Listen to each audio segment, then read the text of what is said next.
Please welcome Kathy Yao.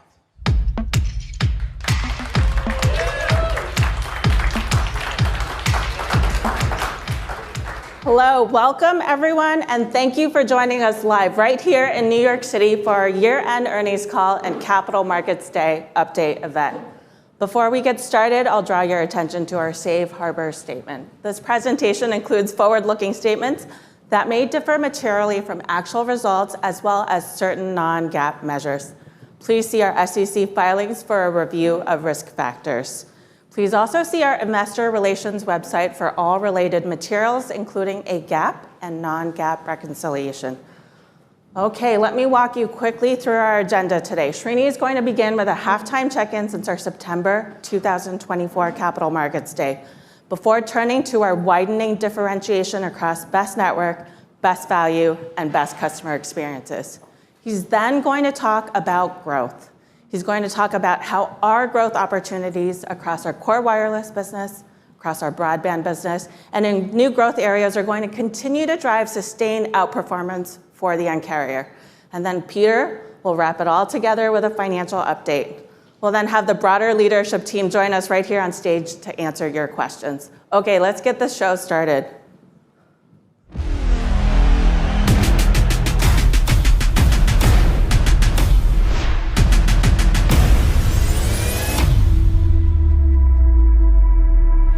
T-Mobile topped the expectations. T-Mobile raised its outlook for the year. The mandate, keep the T-Mobile growth machine humming along.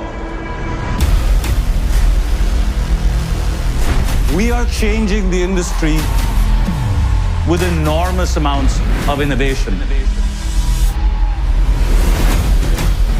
We're the place customers come when they don't want to make trade-offs. T-Mobile Tuesdays, Netflix, Hulu, top of top, so many things. I don't have to pay $1 million. I can just count on T-Mobile. We are the best network, and our lead is only growing. No matter where I'm at in the country, I'm always getting service, and I know that for a fact. Let's talk about T-Life, the overall transformation of the customer journey. There's nothing that we could do for customers that they couldn't do for themselves. Yeah, switching just takes 15 minutes. They're making it easy, seamless. It's smooth. My life is hectic. I need smooth.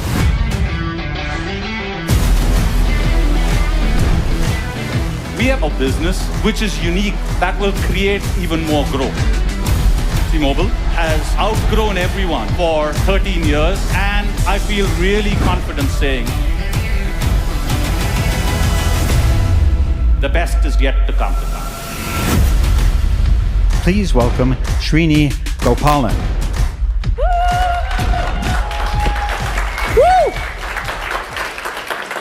Good morning. How are you all doing? Woo. Well, thank you all for being here.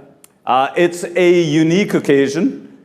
Few of you have asked me, why are we doing this event? Well, it's Q4 earnings. It's halfway through our Capital Markets Day cycle, so felt it was good to do a halftime check-in. And there's the small thing that Mike and I did back in November, the CEO transition. And I'm excited to talk to you guys about the future, about my vision for this phenomenal company, and talk to you in detail about some of the unparalleled growth we have staring at us. So I'm excited to be here. And excited to spend the next couple of hours talking about a business I've grown to love over the last 10 years. Let's get started. I'm going to kick off with a quick kind of halftime check-in. So how are we doing halfway through our Capital Markets Day cycle? And the short answer is incredibly well. You've all seen these numbers, but every time I look at them, I'm awed with what we've achieved already. We're growing 4 times faster in service revenue than any of our competitors, twice as quickly on EBITDA. We've returned over $20 billion to our shareholders.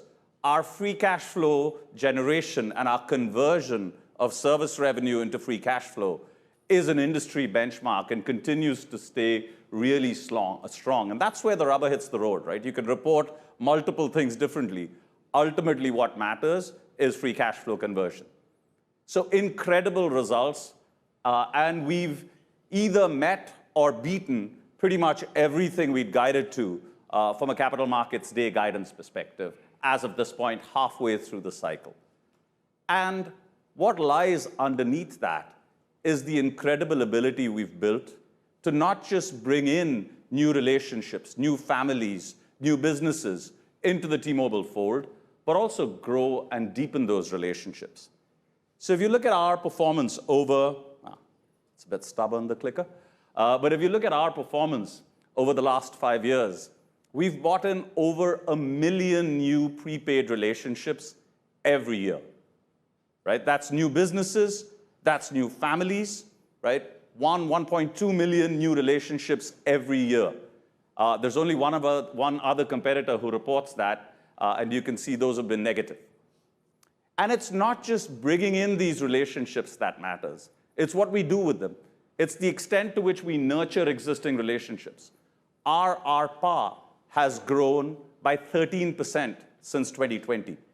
And in an industry where people worry about deflation, where people worry about pricing power, our ability to drive these relationships, T-Mobile stands out as the one carrier who's not just grown volume, but also grown the nature of that relationship, driven more CLV into these relationships.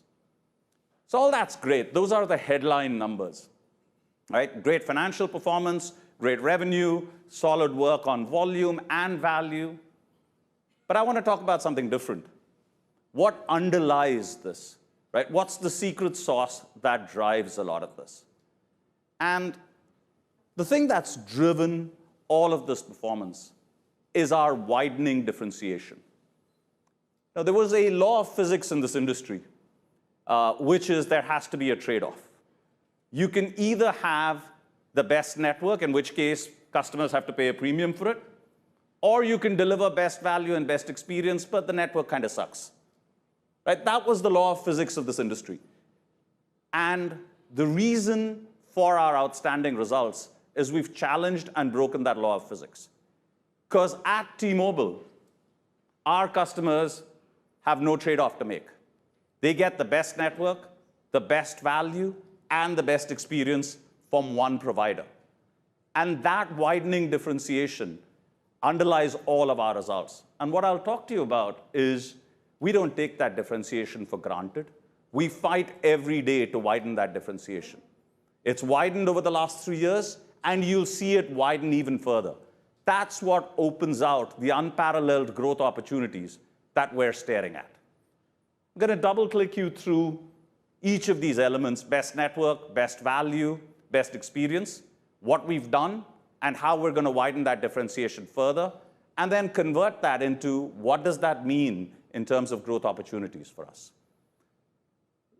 Let's start with best network. I mean, historically, through the storied history of the Un-carrier, the one thing we didn't have was best network. Over the last 5 years, we have quietly built the best network. And that changes our proposition fundamentally. It's what takes us into the no trade-offs territory. Let's talk about the best network. Right? Building the best network starts with having the best assets. And what are the best assets? Spectrum. We have more spectrum than anyone else. Importantly, we have better spectrum than anyone else. Our 2.5, which we often call the Goldilocks spectrum, our 2.5 covers 70% more area than C-band. And that's just one example. It's a very big, important example of where we have not just more spectrum, but better spectrum. Our grid, now, our history with mid-band frequencies meant for a long time this was a bit of a disadvantage. We needed a denser grid to cover the same area. In a 5G world, the density of that grid is a huge positive for us. It allows us to generate speeds and capacities that others can only dream of. And pulling all of that together is the brain of the network, our core. Now, we moved to a 5G standalone core back in 2021. Our competitors got there sometime in 25. That's a 3 to 4 year lead on the quality of our 5G network. 5G SA, now 5G Advanced, the number of capabilities we're building into our core gives us the ability to take these best assets and put the best brain to it. Now, all of that is kind of the asset side of the story. Spectrum, towers, core, it's all great, pulls together to give us the best assets. But in the classic Un-carrier manner, what we've done different is we've turned those assets into something that makes the customer experience better. Now, we talked at Capital Markets Day about our vision for customer-driven coverage. That vision today is a reality. We use AI and huge amounts of customer data to deploy capital in our network based on what's right for customers, rather than chasing a vanity stat like POPs. I'll give you an example of where this makes a real difference. Let's take Sacramento. Now, the traditional way of thinking about improving the network in Sacramento is densify the network, cover more POPs. The reality is, to improve the customer experience for the people in Sacramento, where you actually need to double down on coverage is not just Sacramento itself, but Lake Tahoe, given the amount of time they spend in Lake Tahoe. Right? And that understanding of where people work, where they live, where they play, that combination of things is really what drives network experience. And using AI, using scale machine learning, all of our site deployment, we deploy almost 4,000 greenfield sites a year now. All of our site deployment is surgically planned to improve our customer experience.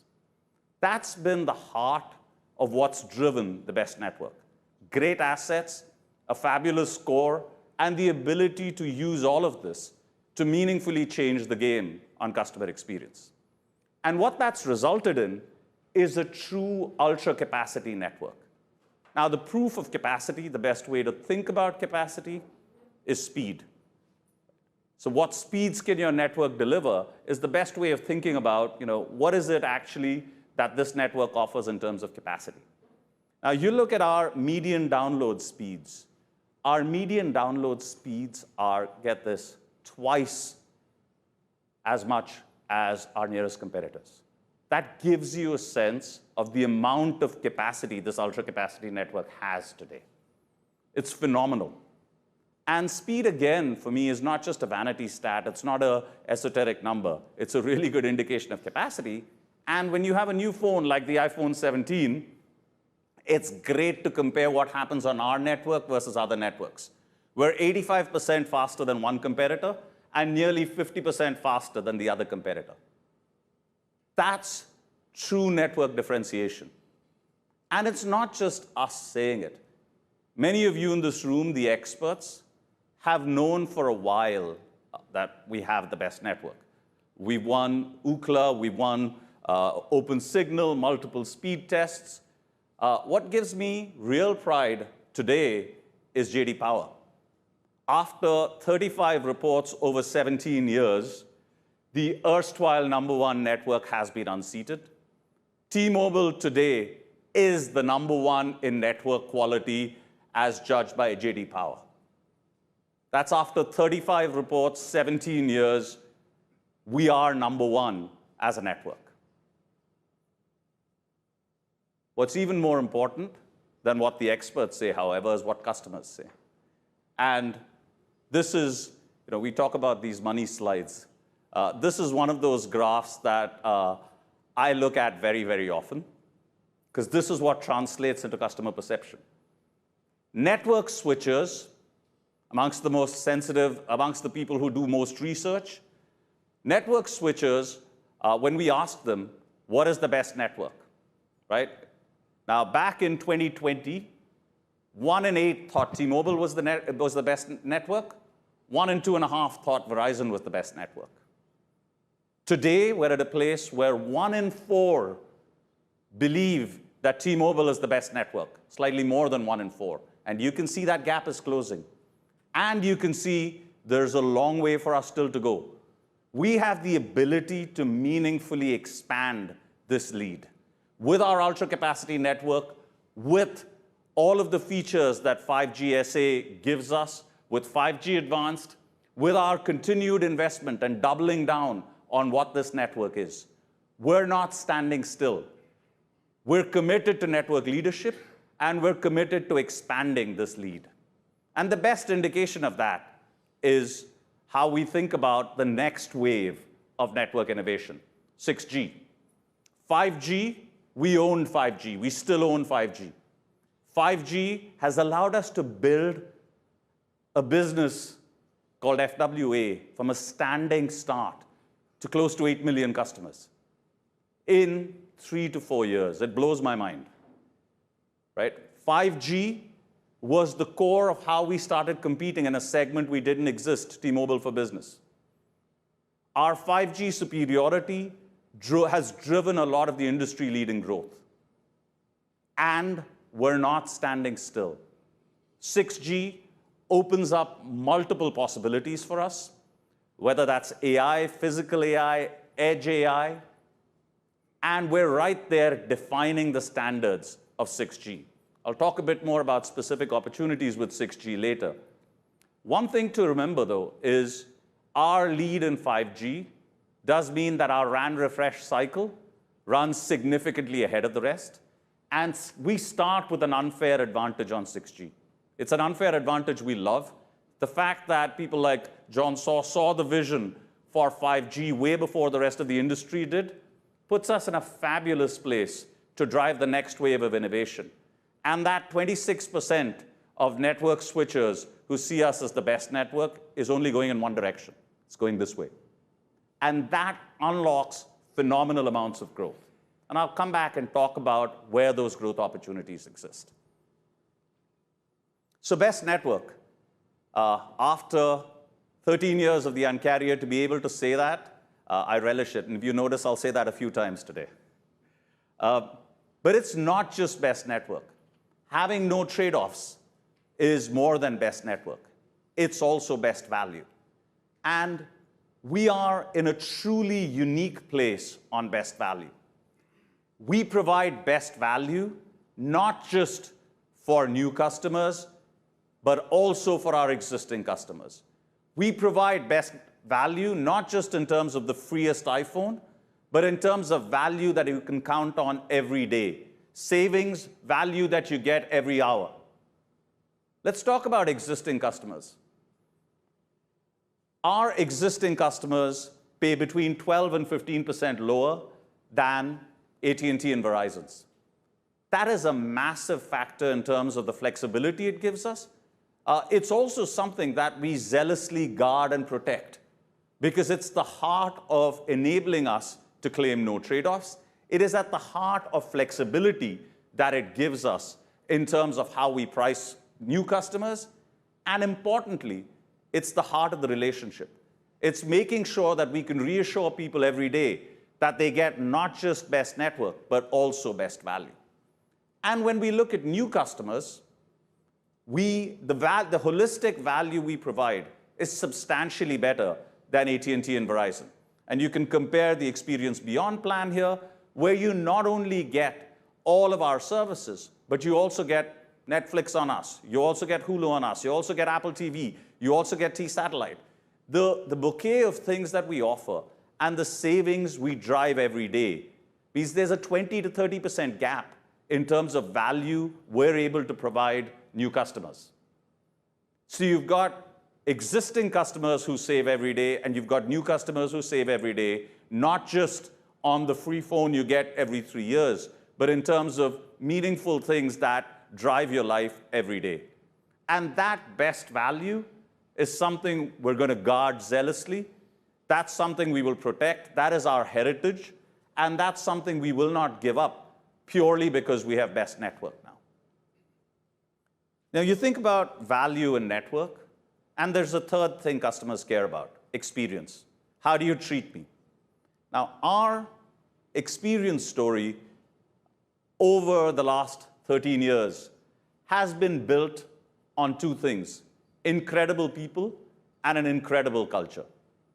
Let's start with our care centers and retail.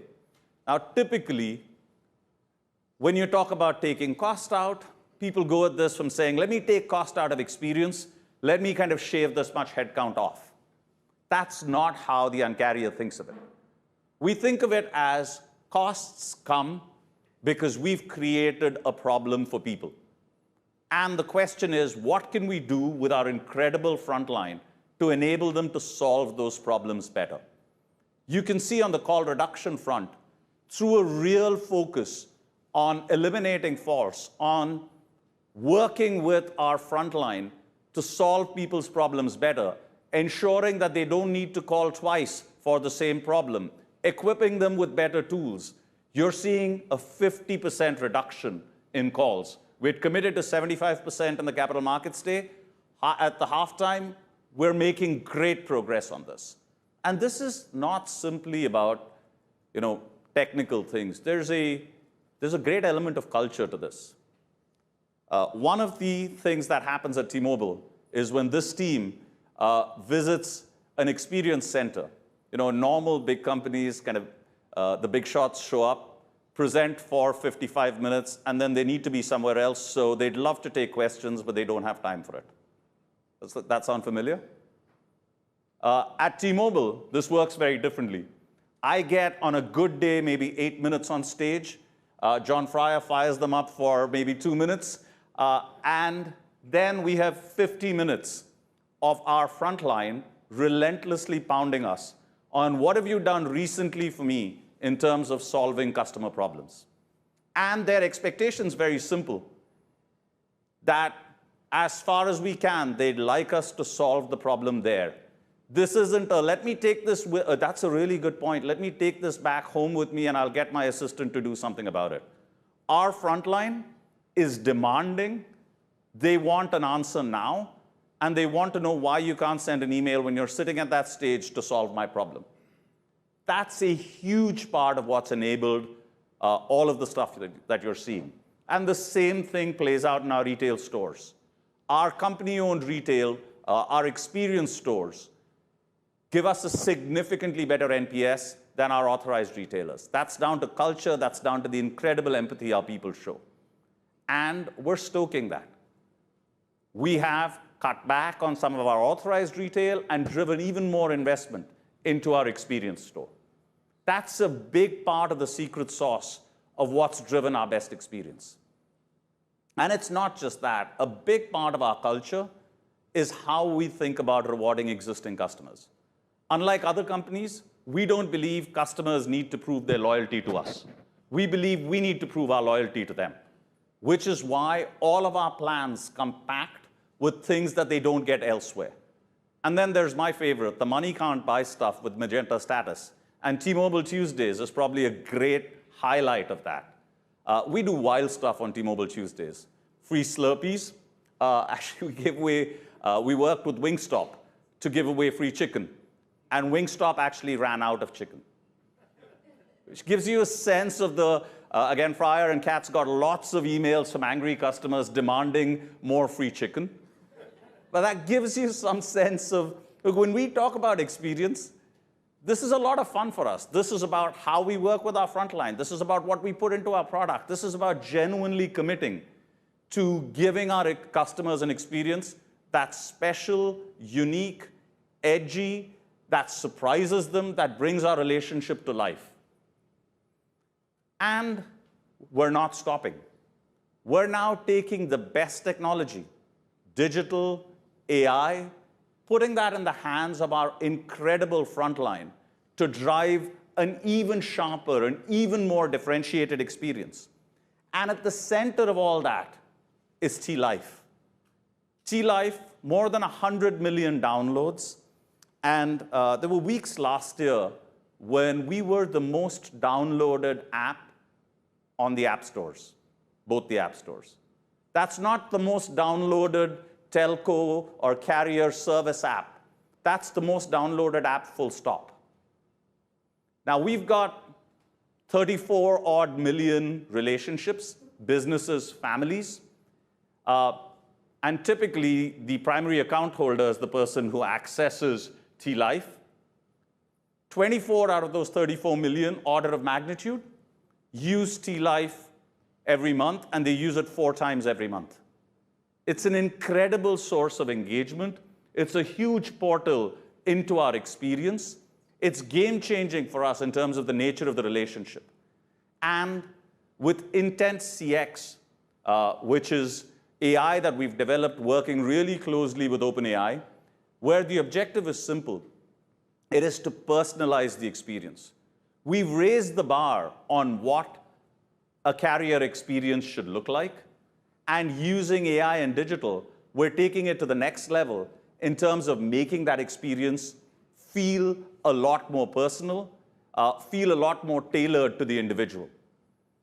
This gives us lots of opportunities, but first up, it changes the nature of our core consumer wireless business. You look at the extent of self-service now. We started off this journey with 22% of our upgrades being done through T-Life, and they were all assisted, which is an agent would show the customer what to do. That was in Q4 2024, just a little more than a year ago. Today, we're sitting at 73% of our upgrades being done on T-Life, and 39% of them unassisted, consumers doing it themselves. And this unlocks a huge amount of efficiency as well as satisfaction. Peter will talk in detail about this, but across our AI and digital initiatives, we expect close to $3 billion in savings by the end of 27, in our 27 run rate, which is incredible because this has not been a slash and burn, let's take out X thousand people. This has been, how do we go after the experience? How do we make that experience a win-win, where consumers enjoy it, where they naturally move towards this, while at the same time making us significantly more efficient as a business. And that's the heart of the unlock. And we'll see the same story play out through Adeline, which is our second biggest transaction in retail, as well as with acquisitions. We announced breaking through another big consumer pain point, the ability to switch easily with Easy Switch back in November. And as Easy Switch scales, we'll see even more transactions move on to T-Life. And T-Life will be the center of our relationship, the portal into T-Mobile. And again, we're not stopping here. Because like I said, we're about continuing to widen differentiation across network, value, and experience. One of the most personal things as we talk about personalizing experience is language. We have over 6 billion international calls every year on our network. More than 40% of our base travels internationally. And I'm proud today to introduce for the first time across the world on any network, using AI, Live Translate built right into the core of our network. I'll let this video explain it and then come back and talk to you about it. A language barrier can stop a conversation before it even starts. So we fixed it by building AI into the heart of our network. Hola, mamá. Hola, mi amor. Hey, T-Mobile Translate. Go ahead and talk to Abuelita. Hi, Grandma. Hola, abuela. Hola, mi vida, te he extrañado. Introducing Live Translation from T-Mobile. Real-time voice translation in over 50 languages. 2 people. 7 Sì, certamente. Built right into our network. You talk naturally, it translates seamlessly. No apps, no signing. Just say, Hey, T-Mobile, translate. Comment puis-je vous aider? How can I help you? Speak in real time from any phone on the T-Mobile network. Smart or flip. Make that dinner reservation in Rome. Get to know your new neighbor. Let your kids talk to their abuelita. I love you, Grandma. Te quiero, abuela. Yo también te quiero, corazón. Never get lost in translation again. The world's first network with live translation built in. So glad to hear from you. And we're just getting started. Yeah, that's so exciting. Woo! Now, there's a few things that get me incredibly excited about that. The product itself, Live Translation, suddenly you're kind of moving across barriers. You're enabling people to speak to each other, which at the end is the core purpose and mission of our industry. What gets me even more excited is this is the first scale use case of AI being built directly into the core network, which is why the only thing you need to use this product is one person on the T-Mobile network. You don't need an app. You don't need to type something in and pass it to someone else using Translate. You just need one person on the T-Mobile network, and you can speak the other language. And it's an incredible capability. But what I like even more than this is underlying this, we've built a platform that allows us to build multiple AI services directly into our core network. And as we talk about personalizing an experience, as we talk of kind of raising the bar on what you can expect from your carrier, this is a great example of where we're going. So we pause for a minute, kind of talk about our journey from where we were to the best network, the fact that we're not stopping there, the fact that that is even going to broaden further as we get into the 6G age. The ultra capacity network that we already have is only going to get better. Best value, which for us doesn't mean simply new customers getting great value and getting great value once in 3 years with a phone. It means delivering value every day. It means delivering value to our existing customers and new. Talked about experience and how we're transitioning from a lot of that being driven purely by our people and culture to empowering those people, kind of stoking that culture with the best in technology and making that even more personal. How does all of this come together, right? It's easy to talk about widening differentiation, but do we have any evidence of it? My favorite number is our NPS. It measures what people think about our relationship. Would they recommend us to someone else? And here's what's happened to NPS over the last 3 years.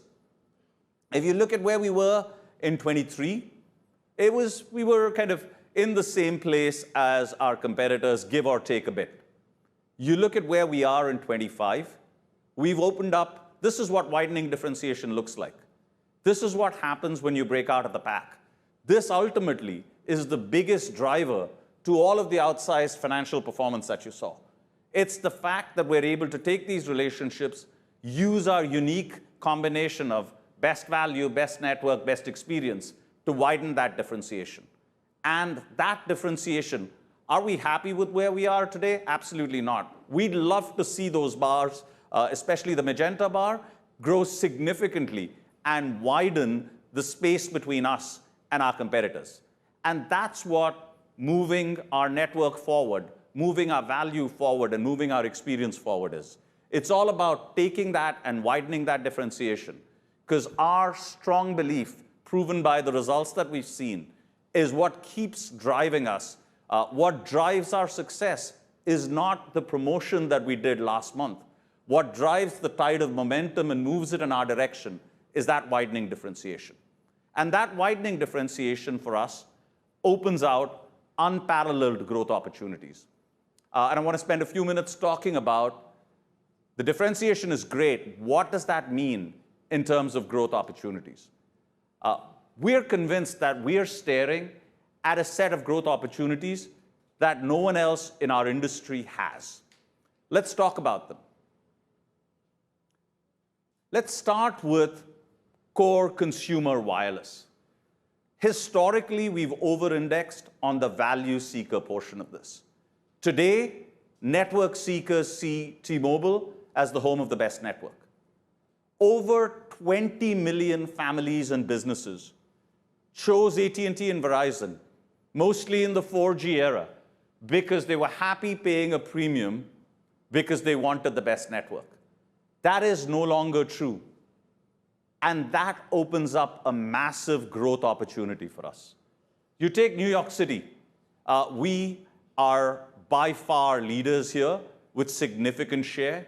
Even in New York City, we're under-indexed on network seekers. And that's why we're continuing to grow share in New York City, even with significant lead over the rest as of today. The opportunity on network seekers exists across geography, exists across types of customers. Our second big opportunity Small markets in rural areas. Now, just to be clear, because we call them small markets in rural areas, it doesn't mean a lot of people don't live there. 40% of America lives here. Our share used to be 13% back in 2020. Including M&A, it's now at 24%. But 24% means there's a lot of headroom to grow here. Again, these markets tend to over-index on network seekers, and moving to the best network opens up massive opportunity here. And that's not all. Even within core consumer wireless. You look at our backbook pricing, and we'll talk in more detail about this. That opens up a lot of headroom in terms of value growth, in terms of how we can deepen that relationship. So if I look at core consumer wireless, there are 3 significant drivers of growth. And again, that's not all, because we have T-Mobile for Business. Here, our customers rigorously test networks before buying. And we love that, because we know our odds of winning with a customer who's rigorously tested the network are very, very high. Again, New York's a great example. The first responders here depend on T-Priority, and they picked T-Priority after rigorous testing. Lots of runway here in terms of share growth. Moving on to broadband. Now, our broadband business, for the most, our FWA product is based on this ultra-capacity network. And a lot of you have asked us, so, where does FWA go? How do you think of capacity in this context? We'd said 12 million customers in 2028. Today, I'm delighted to tell you that we believe this business will go to 15 million customers in 2030, and that there's a lot of runway even beyond that. Fiber, we believe, will add 3 to 4 million customers, which will give us a broadband business of 18 to 19 million customers by 2030. I'd like to pause for a minute. We would have built a business with 18 to 19 million customers in 7 years. Not sure there's any company of our size and scale that's done that. 18 to 19 million customers in this industry, in broadband. And remember, for us, this is all incremental. None of this is an overbuild of copper and cannibalization. All of this is incremental revenue, as incremental customer relationships that we can nurture. And the growth in this business and the upside still left in it is substantial. And I'll double click on this in a little more detail. And then there's new growth areas. T-Ads we've talked about. We've just launched our financial services. And we're really excited about where 6G goes. This last part, only a small proportion of it is captured in our guidance as we build these businesses. But again, I'll double click through each of these to give you a sense of why I'm so excited by the growth that lies ahead of us and why I'm convinced that the best lies ahead. Let's talk about core consumer wireless first. We've grown, We've grown really quickly, and we've talked about why, NPS being a big driver. The network seeker population, whether it's in TFB, whether it's in SMRA, or in our top 100, is a huge unlock for us. Now, let me give you some stats. Right? New York City, I talked about, we're continuing to grow share because we're still under-indexed with network seekers. An interesting fact is in areas where our competitors have built fiber, we have gained share. Now, I'm not suggesting that there's any causality there, right? But we have gained share even in areas where our competitors have built fiber because we continue to attract the network seeker population in those areas, and our historical under-indexation gives us share growth opportunities. This collection of opportunities across top 100, and when you look at our top 100, all of you are familiar, we split it into 3 kinds of markets. Markets where we're number 1, number 2, and number 3, and we're growing across all 3. We're continuing to win household share. All of this gives us a significant opportunity, and from a unit economics perspective, it's very, very accretive. because under-indexing in network seekers when you're looking at future growth is a good thing. Because in comparison with value seekers, you do see accretion in terms of the relationship and ARPU and ARPA. That's on the volume side. On the value side, our front book, back book pricing equation is a huge positive. It means that when we think about new customers coming in as a group, they're actually accretive to both ARPU and with time ARPA because of the pricing of our back book. And it allows us a lot more flexibility in terms of pricing of the front book. It also gives us runway in terms of deepening our relationship with existing customers. And from time to time, we will look at some of our legacy plans and optimize our rate plans in the context of more for more. So that combination of things gives us a lot of runway on the ARPA side, which is kind of the value, the P times Q, the complement to what I talked about on the volume side. I do want to spend a couple of minutes on one thing, though. The one tenet that has been fundamental to the Un-carrier is win-win economics, which is economics that create really strong CLVs combined with economics that deliver unparalleled value to our customers. And from time to time, the industry loses its way, and we kind of get into some bad practices. And that's when, as the Un-carrier, we step in and change the course. And what typically happens is other people follow. As I look at the industry today, I believe we're at another such point where we as an industry have gotten over-focused on how free the newest phone is, and we've lost track of some of the incredible things that we bring to the customers in terms of value. And I'm not going to say a lot more about this right now, but we will change that. The Un-carrier will make another move, which will take us much more towards the direction of where we create value, which will take the emphasis back to win-win economics, things that are good for the customer and things that lead to more sustainable CLVs with time. Because we believe maintaining win-win economics, things that are good for investors as well as customers, is critical to driving a healthy environment in this industry. But you'll hear more from us in the next few weeks and months as we drive this journey forward. But that's consumer wireless and the broader wireless opportunities in TFB. So we've got clear line of sight to strong volume growth, especially with network seekers.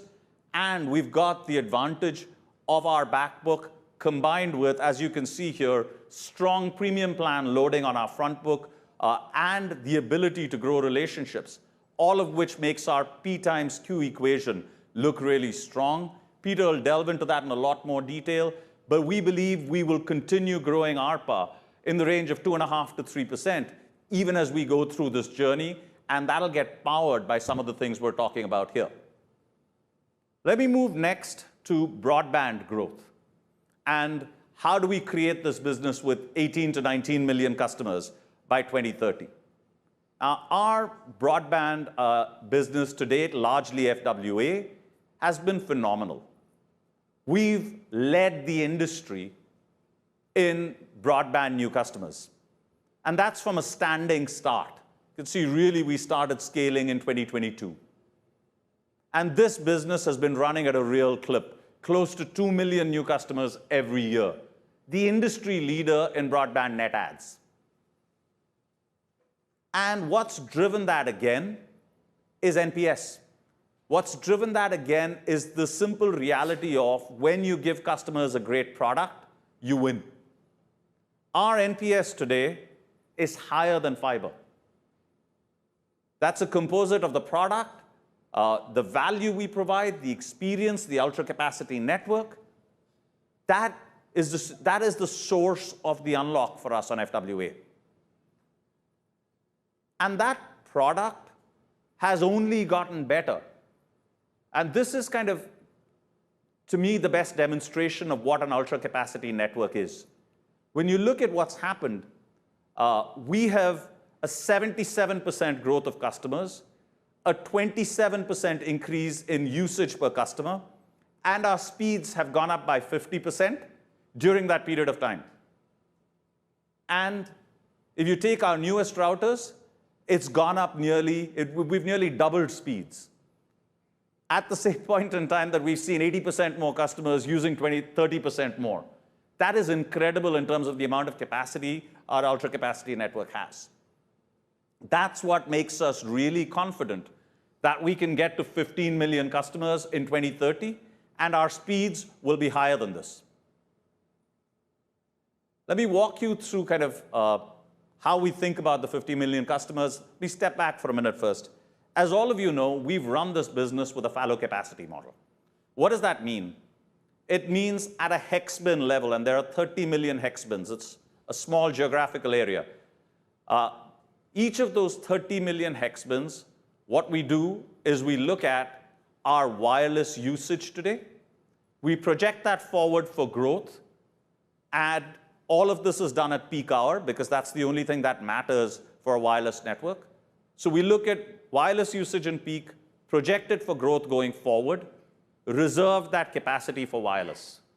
Whatever is left is then used for FWA. When we talk about 15 million customers in 2030 at higher speeds than what we have today, it still assumes fallow capacity. It does not assume any of the spectrum acquisitions that the one big beautiful bill will land up doing. It doesn't assume any spectral efficiency increase because of 6G.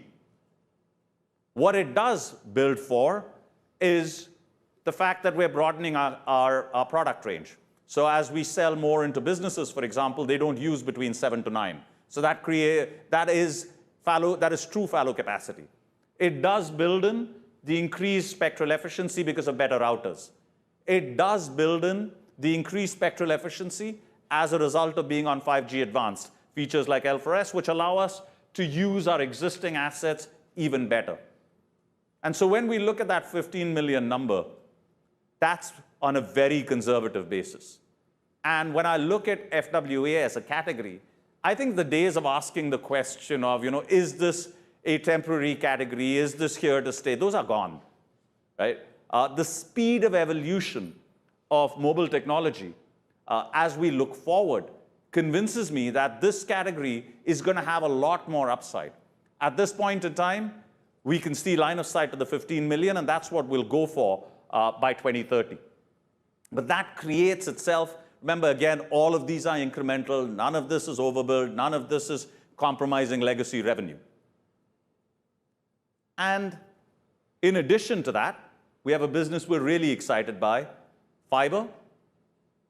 T-Fiber, everything we've done to date has only confirmed our expectations in terms of the power of our brand, the relevance of our distribution, our ability to convince customers that this is the next stage in their journey.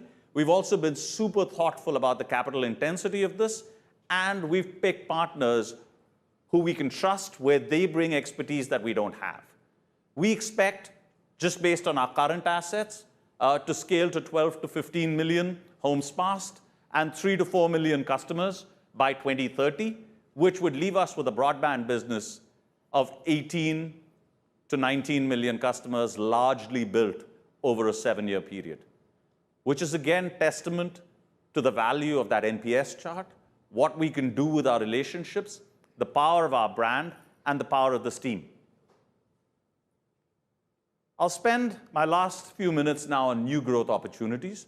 As I said, the vast majority of these are not built into the numbers that Peter will show you. Let me just back up and tell you how we think about new growth opportunities.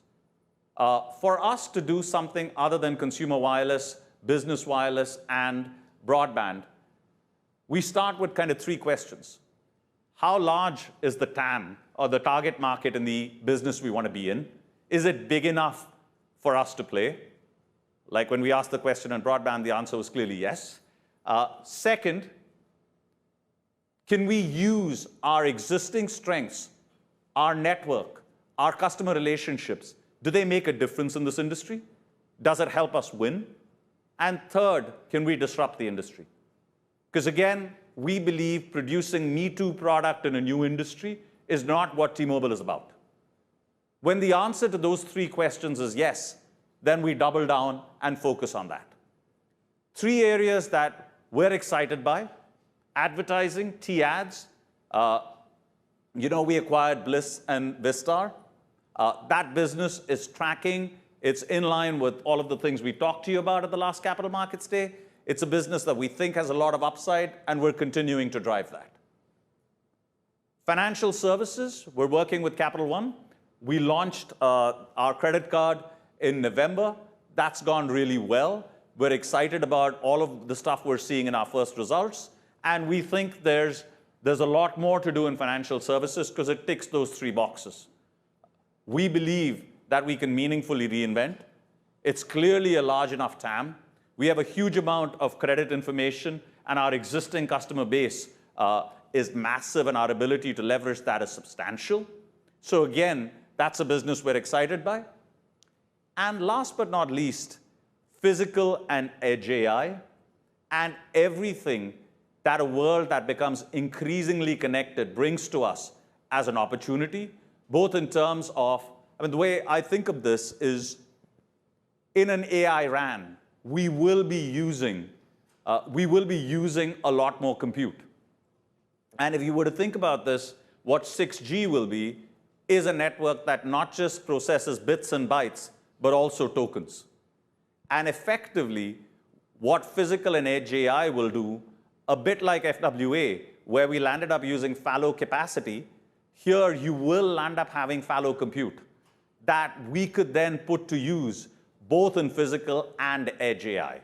But I'm rapidly getting to kind of out of my depth on physical and edge AI, so we thought we'd invite a close friend of T-Mobile, and man who probably knows more about physical and edge AI than anyone else, Jensen Huang, to share his thoughts on 6G and physical AI. Hello, Srini. It's great to join your Capital Markets Day. T-Mobile is the world leader in telecommunications networks. You did it by rethinking innovation and how networks are engineered. A year ago, T-Mobile and NVIDIA announced the opening of the AI RAN Innovation Center. Together, we quickly moved from idea to making live calls over NVIDIA's Aerial AI RAN computer. AI continues to transform every industry and will also revolutionize telecommunications. Like electricity, the internet, AI is essential infrastructure. Every consumer will use it, every company will be powered by it, and every country will build it. Now, intelligence is moving into the physical world with robots, autonomous vehicles, and cities. 1 billion cars, billions of robots in the future, millions of factories, and hundreds of millions of farms will all be connected to intelligence. AI will be distributed at the edge, present at the location, and understand the logic of the physical world. This is where AI RAN and 6G change everything. The radio network becomes a distributed AI. T-Mobile has recognized this shift. Every base station with NVIDIA Aerial becomes an AI computer, and 6G is the connective fabric. Computing, sensing, and connectivity converge. This creates entirely new opportunities for the telecommunications industry. That's why this moment matters. I'm thrilled to see our vision of AI RAN taking shape in T-Mobile's Seattle Labs. Together, we're demonstrating how telecommunications is an essential platform for AI. And together, T-Mobile and NVIDIA are building this future. All right. Whew. Thank you, Jensen. So let me just pull this all together. The foundation of everything that we've built, the foundation of everything we're building is our NPS. It is our ability to continuously differentiate. You can see that gap widening, and we've only just got started. Our fundamental capabilities across network, value, and experience is something we're working at every day to make that gap widen even further. And what that gives us is the plethora, the unparalleled set of growth opportunities that you can see above. And we're only scratching at the surface here. One of the big advantages is you get all of those growth opportunities with no drag of legacy. And that combination of huge differentiation that will only widen with time, unleashing a set of growth opportunities, is the heart of our story. That, in combination with this team in front of you, who have constantly set really big goals, gone out, smashed them, and strive every day to exceed every number we give you, is the heart of the T-Mobile story. And that's what drives outsized financial performance. And talking of outsized financial performance, I'd like to invite Peter Osvaldik on stage to talk to us. Thank you. Thanks.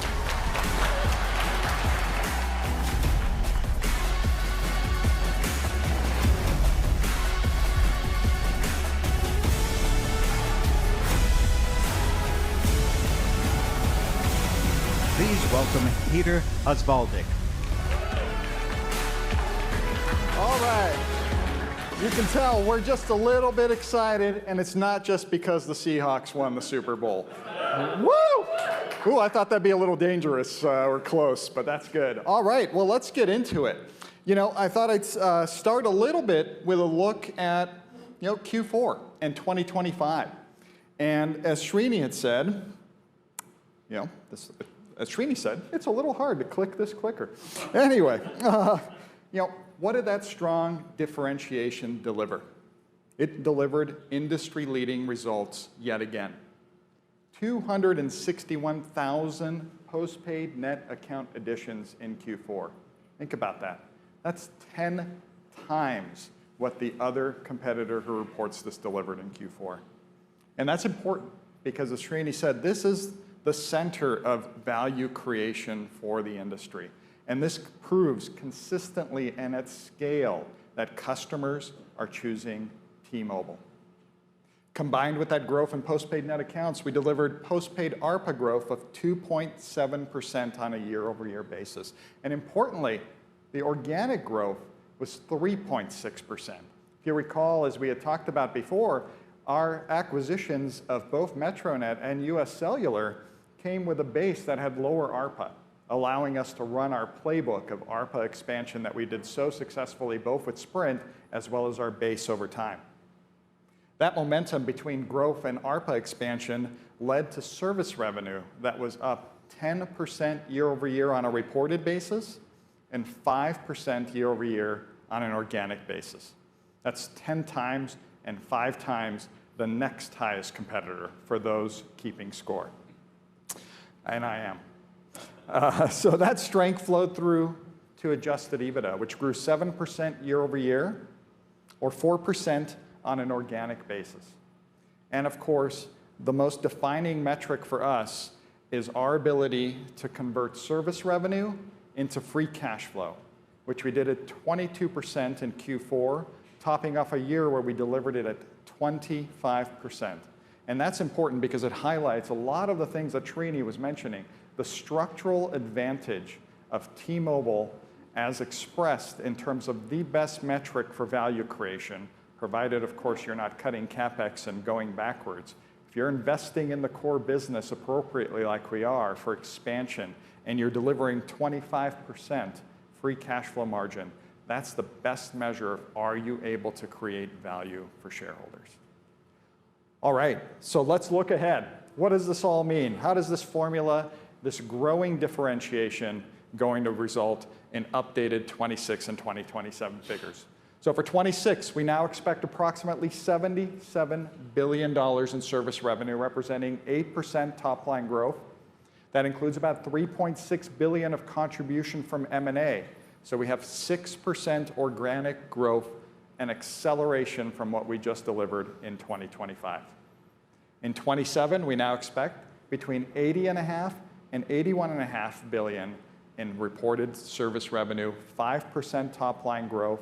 That includes $4 billion in contribution from M&A, so delivering 5% organic growth, significantly ahead where we gave you just in September of 2024 our projections at Capital Markets Day. I think it's important if you step back, think about what we're delivering here. At the high end of this guidance, from 2025 to 2027, we're going to deliver more than $10 billion of service revenue growth. Supporting that growth, as we've talked about, is strong postpaid net account growth. And our expectations for 2026, as we enter the year, are to generate between 900,000 and 1 million postpaid net account additions. And for those of you who are curious, and I know you are, implicit in that guide is an expectation of about 2.5 million postpaid phone net additions. Combined with that growth in postpaid net account additions, we anticipate postpaid ARPA growth of between 2.5% to 3%. And that's from all of the elements and ability to expand that Srini mentioned. It's new account inflow, taking our premium plans at 60% plus. It's our base as they interact with T-Life and our experience stores taking on premium plans. It's continued expansion of connections per account and introducing new products and services into the account, which you can only do when you have the trust of customers, and that's evidence from NPS. And I'm pleased to share that we're now going to raise the bar on ourselves once again. You've heard a lot today about how we believe, and we've long discussed and reported, that postpaid account net additions and postpaid ARPA are the real correlation to value creation in this industry. Think about that. You have another competitor who delivered 600-some thousand postpaid phone net additions, but only 26,000 postpaid net account additions. The way you correlate how we're growing this service revenue and then translation into profitability is how we're actually able to attract and expand customer relationships. And that's best expressed by accounts and ARPA. As we said, over 90% of our postpaid phone lines are actually on a multi-line account. And a vast or a substantial portion of our 34+ million postpaid accounts actually have products beyond just postpaid phone. So when you think about it that way, that's really the unit at which you create value, as Srini has long said. And beginning in Q1, long-standing, we've been focused on postpaid accounts and postpaid ARPA, and that will be our sole focus going forward. So we'll no longer be reporting subscriber-level elements. Again, I've given you the underlying assumption, 2.5 million postpaid phones and that very strong 900,000 to 1 million postpaid net account additions, but this is what you should expect from us. This is the bar you should hold us to. This is the bar you should hold the rest of the industry to. Who can attract customers, switch full relationships, and who can grow those relationships in ARPA? That's how you get service revenue growth like we're delivering here. All right. What does that mean for adjusted EBITDA? So in 2026, we now expect between 37 and 37.5 billion. That includes about 1.3 billion from M&A contributions, so 10% reported growth and 7% organic growth, an expansion again from what we delivered in 2025. In 2027, including 1.7 billion from M&A contribution, we expect 9% reported growth and 8% organic growth at the midpoint. Again, further expanding on the growth that we're delivering in 2026, which is further expanding on the growth that we just delivered in 2025. And again, if I step back, at the high end of the guidance, this means from 25 to 2027, we'll have delivered more than $7 billion of incremental core adjusted EBITDA, getting us to between 40 and 41 billion dollars. This is, of course, driven by a number of things. One, continued profitable service revenue growth and operating leverage, as you've seen from the ability to attract customers, generate postpaid account net additions, and continue to expand ARPA. But it also comes from contributions of our unique approach to how we put the customer at the center of everything, digitalize, create efficiencies, utilize AI, not for cost cutting as the primary focus, but for customer experience as the primary focus, which generates significant efficiencies as a benefit, while at the same time enhancing their experience, continuing to increase their NPS scores, continuing to allow us to deliver customer switching. We now expect between 2026 and 27, relative to 2025, these initiatives are going to deliver 1.3 billion of incremental savings in 2026 and $2.7 billion in 2027. But we're not done there. It's just the beginning of the journey. There's a lot more expansion beyond 2027. And those come from a lot of the things you've been hearing from us.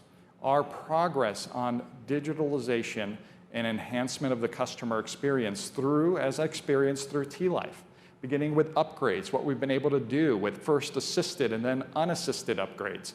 Now add-a-lines and prospects. That allows a whole new world of how do you approach retail, and approach retail with a focus on creating experience stores, a rationalized retail structure, more in-sourced, more focused on customer experience, that at the same time drives efficiencies and value. You heard Srini, our incredible frontline and how they've reduced inbound customer contacts, but there's more to be done. Powered with Intense CX now, that frontline will be able to further reduce inbound customer contacts on the way to the goal that John Fryer showed with you at our Capital Markets Day in 2024. Customer-driven coverage. We've been talking about this since Capital Markets Day in 2024. A proprietary AI-infused model that allowed us to begin focusing CapEx dollars on where they matter most to customers. And if you put the CapEx dollars where they enhance customer value and experience the most, you get the most efficient deployment of CapEx. We've now been able to apply that model to the existing entirety of the network base. And we'll be able to start generating OpEx savings to allow for reinvestment. And the way we're doing that is we apply the same view to every one of our towers, every one of our small cells, and said, which of these are driving the most customer value, and concurrently, which are not driving the most customer value, and we can streamline and optimize the network to reduce those and reinvest in those that are driving the most value. And of course, as you'd expect, like everybody else, but probably in a leadership fashion, there's a lot of efficiencies in the back office, in IT, through utilization of simplicity, efficiency, and AI. But if you do it from a customer centricity lens first, you get differentiated results. Now, 2026 is going to have a slightly different phasing to core adjusted EBITDA than 2025 had, which you'd expect because we're both delivering on synergies in US Cellular, and those will expand as we go through the year, but we're also going to harvest more of these AI and digitalization and simplicity savings as we go through the course of the year. So we expect Q1 core adjusted EBITDA to be between 9 to 9.1 billion. There's a few below the line items in 2026 I wanted to highlight as well. Beginning with, we expect approximately 1.2 billion in merger-related costs, primarily related to US Cellular. As you recall, we had an exciting announcement around our acceleration of the timeline to integrate US Cellular at 2 years. Network optimization that I just mentioned, this CDC-based network optimization to generate value, is going to result in a network optimization cost of approximately 450 million. Will be done through that in primarily in Q1 and Q2, and we'll harvest those savings and reinvest into the network. And we'll have workforce restructuring charges of approximately 150 million in Q1 as we go through our simplification initiatives and conclude what we began in Q4. All right, CapEx. No big surprises here. We've mentioned to you before, we expect CapEx of $10 billion in 2026, and that includes all of the overlays around US Cellular retained sites, all of the upgrades to those sites to bring all of the spectrum goodness there and start delivering even more better experiences to customers faster. In 2027, we anticipate CapEx to return to the normalized range of between $9 to $10 billion. And again, all of this from a network perspective will be deployed through the customer-driven coverage lens, which means that every single dollar we put into the network goes to accrue to the highest customer experience improvements and hence the best value delivery for us, while simultaneously expanding the network leadership and allowing for long-term growth. Okay, let's tumble down to adjusted free cash flow. And the short story here is we continue to deliver a cash generation profile and margin that is industry leading. Free cash flow is expected to be between 18 to 18.7 billion in 2026, growing to between 19.5 to 20.5 billion in 2027. Now, there's a number of things as you go through an integration that I want to highlight for 2026. We anticipate approximately $1.3 billion of merger-related cash outlays, again, primarily associated with that acceleration of the US cellular integration. We also expect approximately $1.2 billion of cash outlays for the network optimization and workforce restructuring costs. That includes the workforce restructuring charges that we took in Q4, where the cash outflows will happen in 2026. And because we're accelerating that integration so dramatically, we now expect those costs to drop down significantly in 2027 to $1 billion. Cash taxes are expected to be $1.5 billion for 2026 and $3.5 billion in 2027, fully integrating the benefits we anticipate from the One Big Beautiful Bill. Now, one important note is around cash interest. And I know a lot of you in this room like to model rapid deleveraging for us, so I wanted to just highlight that we take a very prudent approach in our guidance assumptions that we're delivering to you.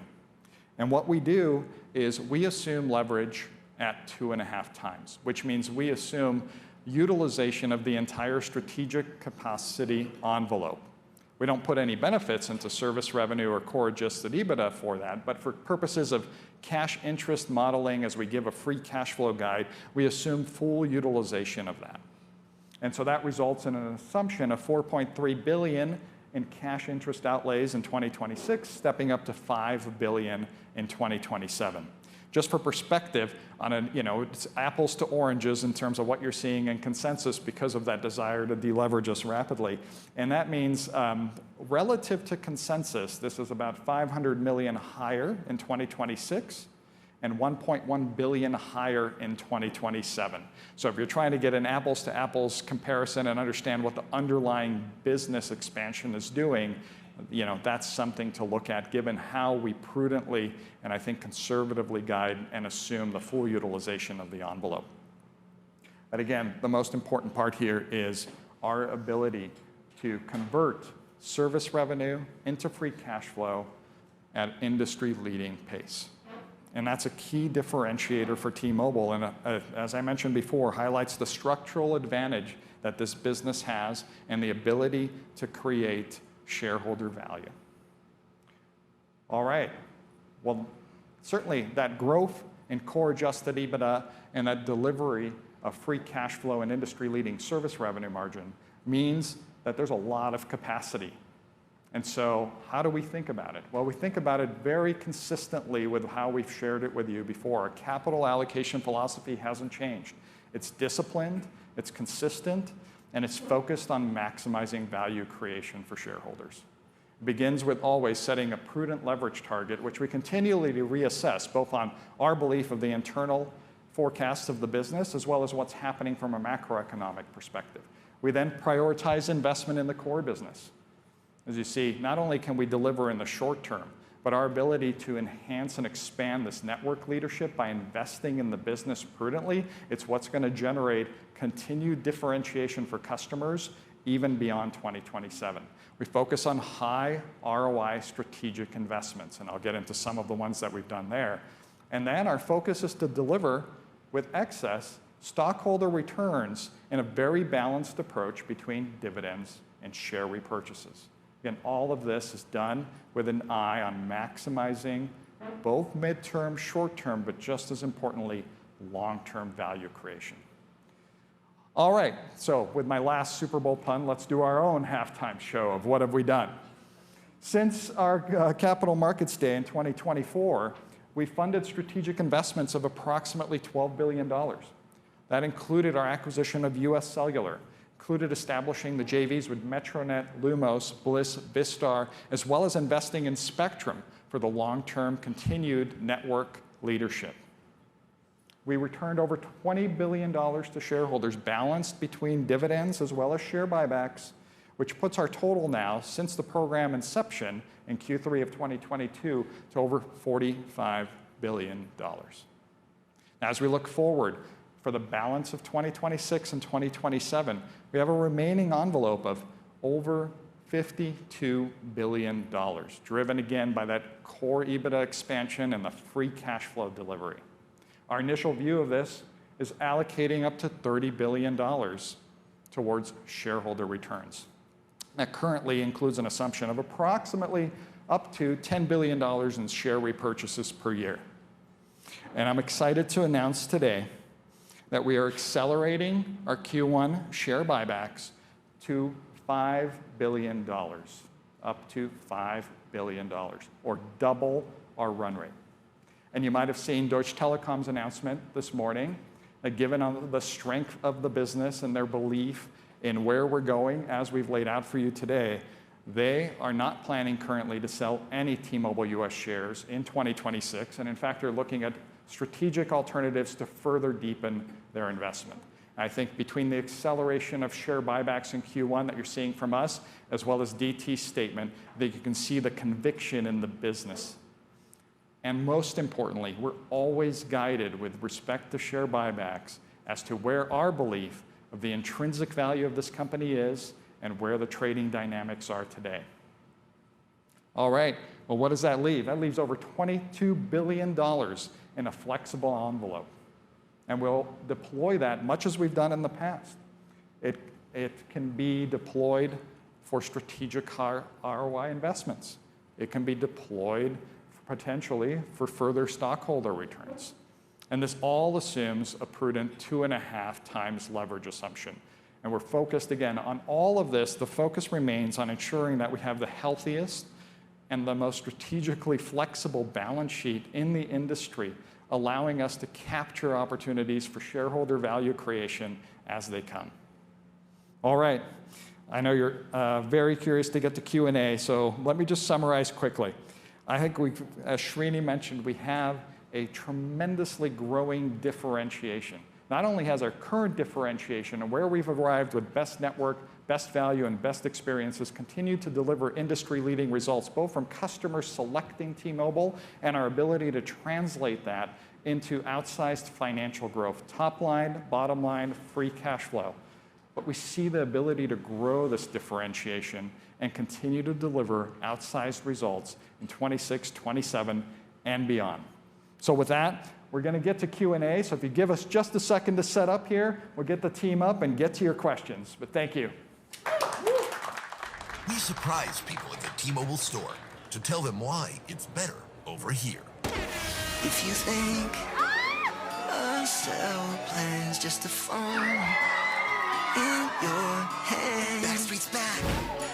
To make it clear, I at T-Mobile, it's better here. Hit the fans. Tell me why it's America's best network. Tell me why Netflix included and lots of perks. You get a free Slurpee. Nobody ever expects more from their carrier, but maybe it's time you do. If you like big savings, T-Mobile's the one for you.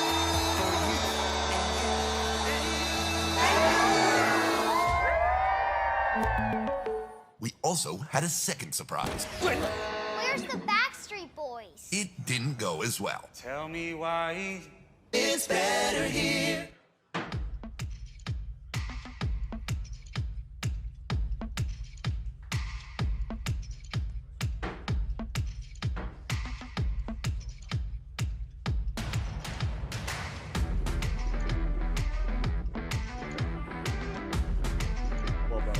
Yeah, they're just going to give us. I guess we're sharing.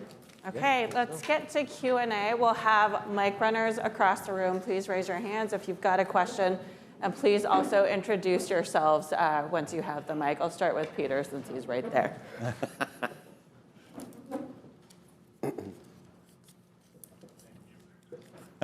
Can you hear me? Yeah. Thanks for the great presentation. I wanted to ask about the change in your disclosure about the elimination of postpaid phone subscriber reporting and, I guess, ARPU. If you could just expand on your thoughts behind that and how you think it allows you to run the business better and ultimately benefit shareholders. Thanks. Absolutely. Maybe I'll kick off and then hand off to you, Peter. So the change in reporting to me comes from a conviction of what do we want to focus on? What do we want to double down on? Accounts, and I think of them as relationships because these are really families and businesses. That's the fundamental way in which consumers buy. 90% of our postpaid lines belong to a multi-line account. It's how consumers buy, and it's where value gets created. It's the thing that's most correlated with CLV. And from our perspective, this team and everyone on the front line is incentivized on accounts, is incentivized on relationships. We want that alignment to exist between how consumers buy, what creates value, how this team is incentivized.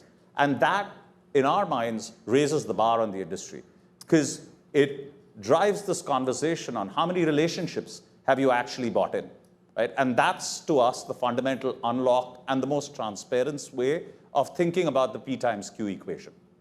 Peter? Yeah, I mean, as I mentioned, and fundamentally what underpins that is the fact that the vast majority of our customer accounts have deep relationships. So you need to think about both as you're approaching new accounts coming in, but also as you're thinking about the base and expansion of ARPA. Over 90% of our postpaid phone lines are on multi-line accounts. A significant portion of our accounts have products beyond, phone lines, whether that's tablets, watches, our very successful broadband offering where we're the most bundled player in that space, and we can get into that. I'm sure there'll be questions around that later. So when you think about how do I, one, think about the customer relationships. Customers don't think about their relationship with T-Mobile as I have 3 different relationships or 3.5 different relationships. They think about it as one.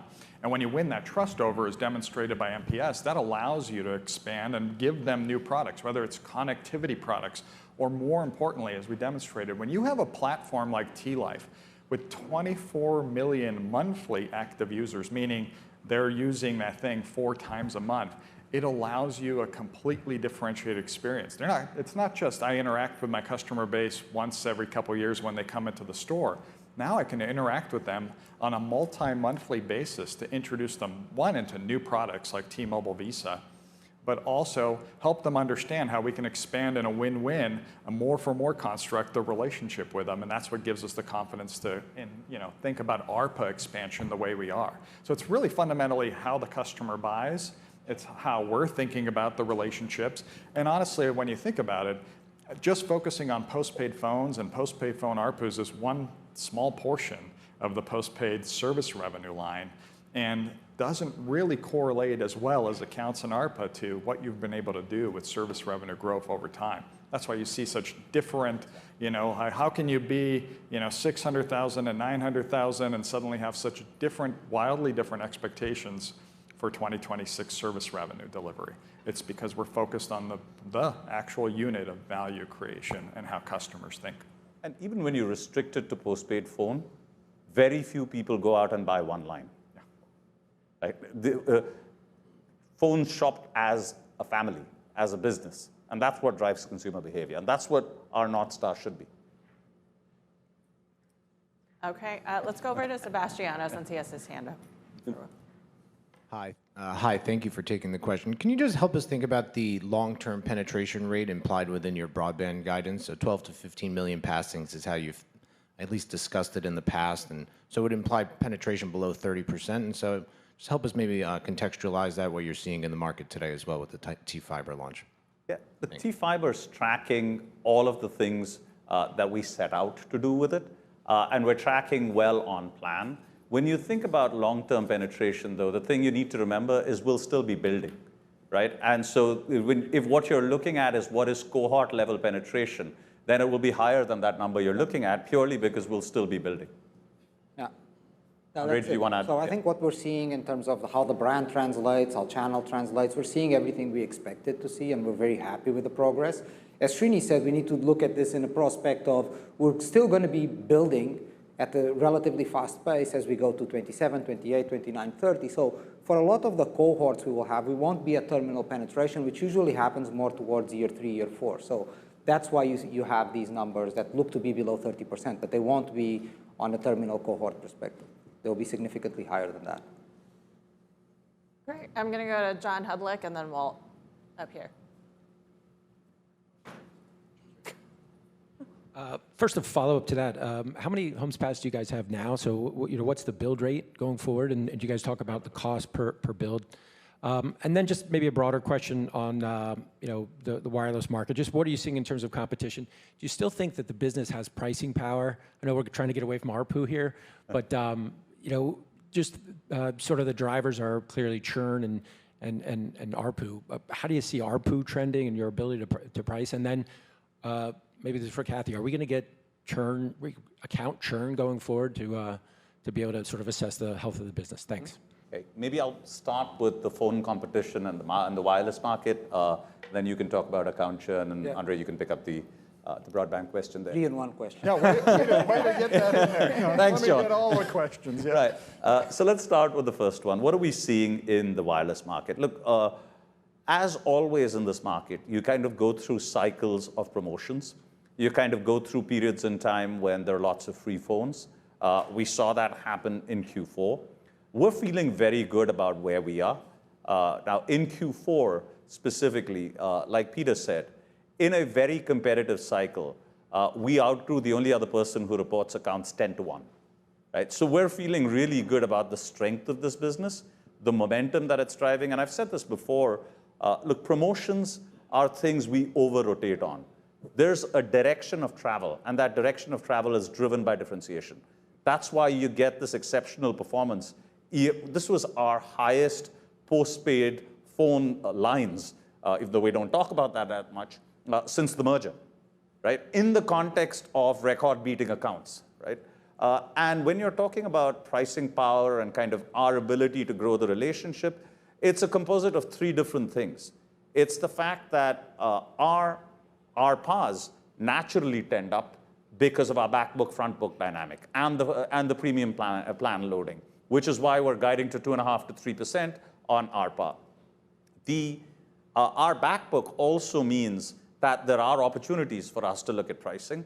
Underlying our guide and Peter unpacked the 2.5 million, is also an ARPU of 1 to 1.5. So we do see ARPU growth happening in 26, even though that's not the primary thing that we're focused on. And the last bit is expanding our relationship, which is through fixed wireless, which is through fiber, which is through everything else we do. So we see a lot of ability to grow both volume and value in this market. I'll leave you with one final piece, which kind of reflects our value-oriented view of the world. When you look at just the month of December, and this is something we track very closely, Mike and I were talking yesterday, the value of our port-ins was 15% higher than our port-outs. So when you think of what drives value creation in this business, even in an intensely competitive month like December, we saw significantly higher values in than out. Yeah. Peter, you want to pick up account churn? Absolutely, yeah. To give transparency around this metric, we'll absolutely be reporting account-based churn. And on homes passed, we don't disclose it. These are joint ventures. The only thing we can say is we're tracking to where we wanted to be tracking, and we will hit the 12 to 15 million homes passed by 2030. So that's something we are very confident about. Thanks. Just on the 6% service and 5% service in 26, 27 respectively. Is that mostly core, right? So can you give us a sense of like the size today of the advertising business? You talked about T-Life, 24 million, seems like monetization there. Edge compute, maybe some monetization there. Are any of these things, maybe you can rank order them, stuff that could add 50, 100 basis points to service revenue growth? So maybe like size what you got now in advertising, and then anything that material, not even, can go beyond 27, 28, 29, anything that can give you 50, 100 basis points. Thanks. Yeah, I would say, as you're absolutely right, Walt. The majority of it is core growth. And I think as Srini mentioned earlier on, there's actually nothing in the plan with respect to Edge or AI RAN or any of that opportunity. Now we see it and we're in a leadership position. I think it's going to drive fundamental growth. Whether any of it comes in a meaningful manner by 27, I don't know. That's potential upside. I think you've seen us talk about a lot of other new business opportunities, including the very successful early but tremendously successful launch of the first foray into financial services with T-Mobile Visa. That's potential upside to the plan. That's not incorporated into it.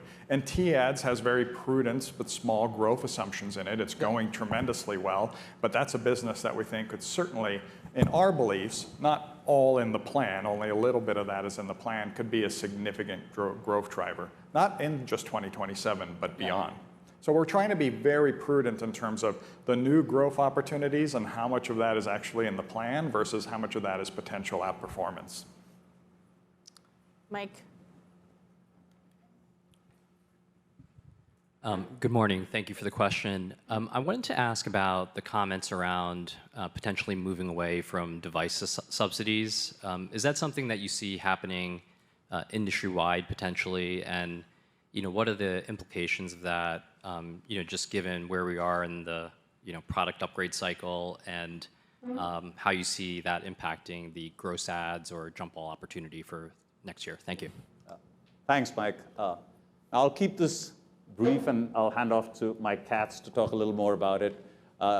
There's not that much we're going to be able to say about this right now, for obvious reasons. But I think the principle for us is really important. We think when the industry starts moving away from win-win economics for investors and customers, we need to step in and change the direction of it. And our sense is this is a point in time where we're beginning to see some of that drift. Right? I'll let Katz talk about that in more detail. Mike, do you want to? Yeah, Srini talked a lot about differentiation and how important differentiation is for us and for customers. And I think this is a great example of it. You can't make iPhones any freer than they are today. And the truth is customers, phone purchase is a point in time. It happens once every three years. And between those times, they're living with their wireless service every single day. And we think customers expect and demand more from us than just a free phone deal every 3 years. And that's why what the value that we built into the plan is so important, because it's a reminder to customers every single day of these incredible benefits that they're getting. Incredible benefits. T-Mobile customers save $1,000 a year relative to competitors, both because of the core rate plan savings, the front book, back book dynamics that Srini talked about, but incredible, not niche benefits, incredible benefits that our customers use at scale. In fact, T-Mobile customers of these Magenta Status and T-Mobile Tuesdays benefits, on average, most of our customers use multiple of those every single month. So that's where we think we can create the real differentiation. And phones, everybody does great deals on phones. It's what happens in between the phone purchases, I think, where T-Mobile really stands out.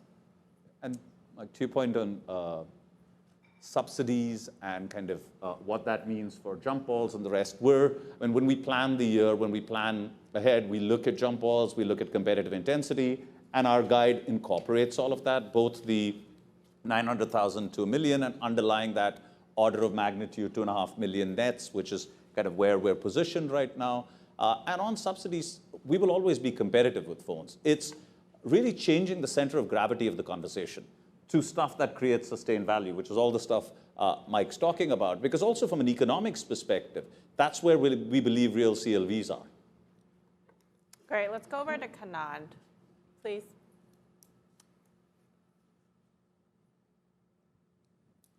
So I guess a couple of questions on the broadband business. The first is, when you look at the service revenue mix going forward, the guidance that you guys have provided, how much of that growth comes from the broadband business specifically, and more in general, the newer businesses, if you can help us understand that.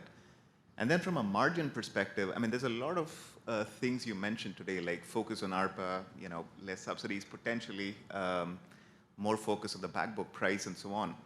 All of this would imply that your core organic wireless margins should step up at a faster pace going forward than it's been so far, because there's less focus potentially on volumes. So if you could just help us parse through some of these details to understand what's in the mix of EBITDA and revenues, that would be helpful. Let me take the first bit. Thanks, Kannan. So the question really on wireless you're asking is an operating leverage question, right? And you are seeing, as we move from 26 25 to 26 to 27, really strong improvement in operating leverage at the EBITDA level. So you're going from 5 and change, because you shared the ex-M&A numbers as well, to 7 and change, almost 8. And that's a reflection of the fundamental operating leverage improvement, both in terms of our focus on ARPA, the ARPA growth, as well as some of the cost reductions that Peter talked about. In terms of the broadband piece, Peter, do you want to pick that up? Yeah, it's all, we don't report segments because we don't run the company that way. We run the company, as you heard today, in terms of customer relationships and ARPA expansion. So broadband is an important element of how we get to ARPA expansion. In fact, again, we're the most bundled in terms of successful ability to take customers and either customers and then sell our broadband product into it, or have broadband-only customers get introduced to the power of the T-Mobile network and then expand their product set there. So it's all implicit within the ARPA guide in there. And then when you run the business inclusive of synergies and integration and all of that, we're really thinking about it as one business and one operating leverage. Even, for example, on new businesses, the ability to utilize T-Life, as I was speaking about earlier, to not only self-serve or help improve the experience with our amazing frontline at customer-owned retail stores and our experience stores, but it also then provides a platform for new business growth, cross-sell, all that. So that's why we think about it in totality. And I think when you step back, what I'd look at is you're driving, again, at the high end, from 25 to 27, $10 billion of service revenue growth, and you're going to drop $7 billion of EBITDA growth as part of that. That's the all-in number that we're looking at, as well as are we actually able to deliver in an industry-defining way free cash flow margins on service revenue. Let's go over to Greg Williams. Matthew, he's on the fourth row. Thanks. Greg Williams, TD Cowen. Just wanted to get your updated view on your appetite for additional spectrum. There's presumably more spectrum out in the marketplace today as we think about your $22 billion M&A flexibility envelope. Thanks. Great. Well, thanks for that. The way we've thought about spectrum historically, and we'll be consistent with that, is every piece of spectrum that comes up, we look at it on a build versus buy basis. Right? What would it cost to densify versus buying the spectrum? And that's why we walked away from things like the EchoStar spectrum. We fundamentally believed it was too expensive. Now, that said, we're incredibly committed to maintaining spectrum leadership and network leadership. And we're looking forward to how this plays out in the auctions. Our view on that, again, is we'll do the same. There's kind of three things, right? One, the build versus buy. Two, looking at the spectrum that comes up in terms of consistency with our existing spectrum holding. And three, a commitment to maintaining our spectrum leadership. Those three things together will drive what we do with spectrum acquisitions. And you've seen where needed, we've been incredibly disciplined about the valuation of that spectrum and where it makes sense.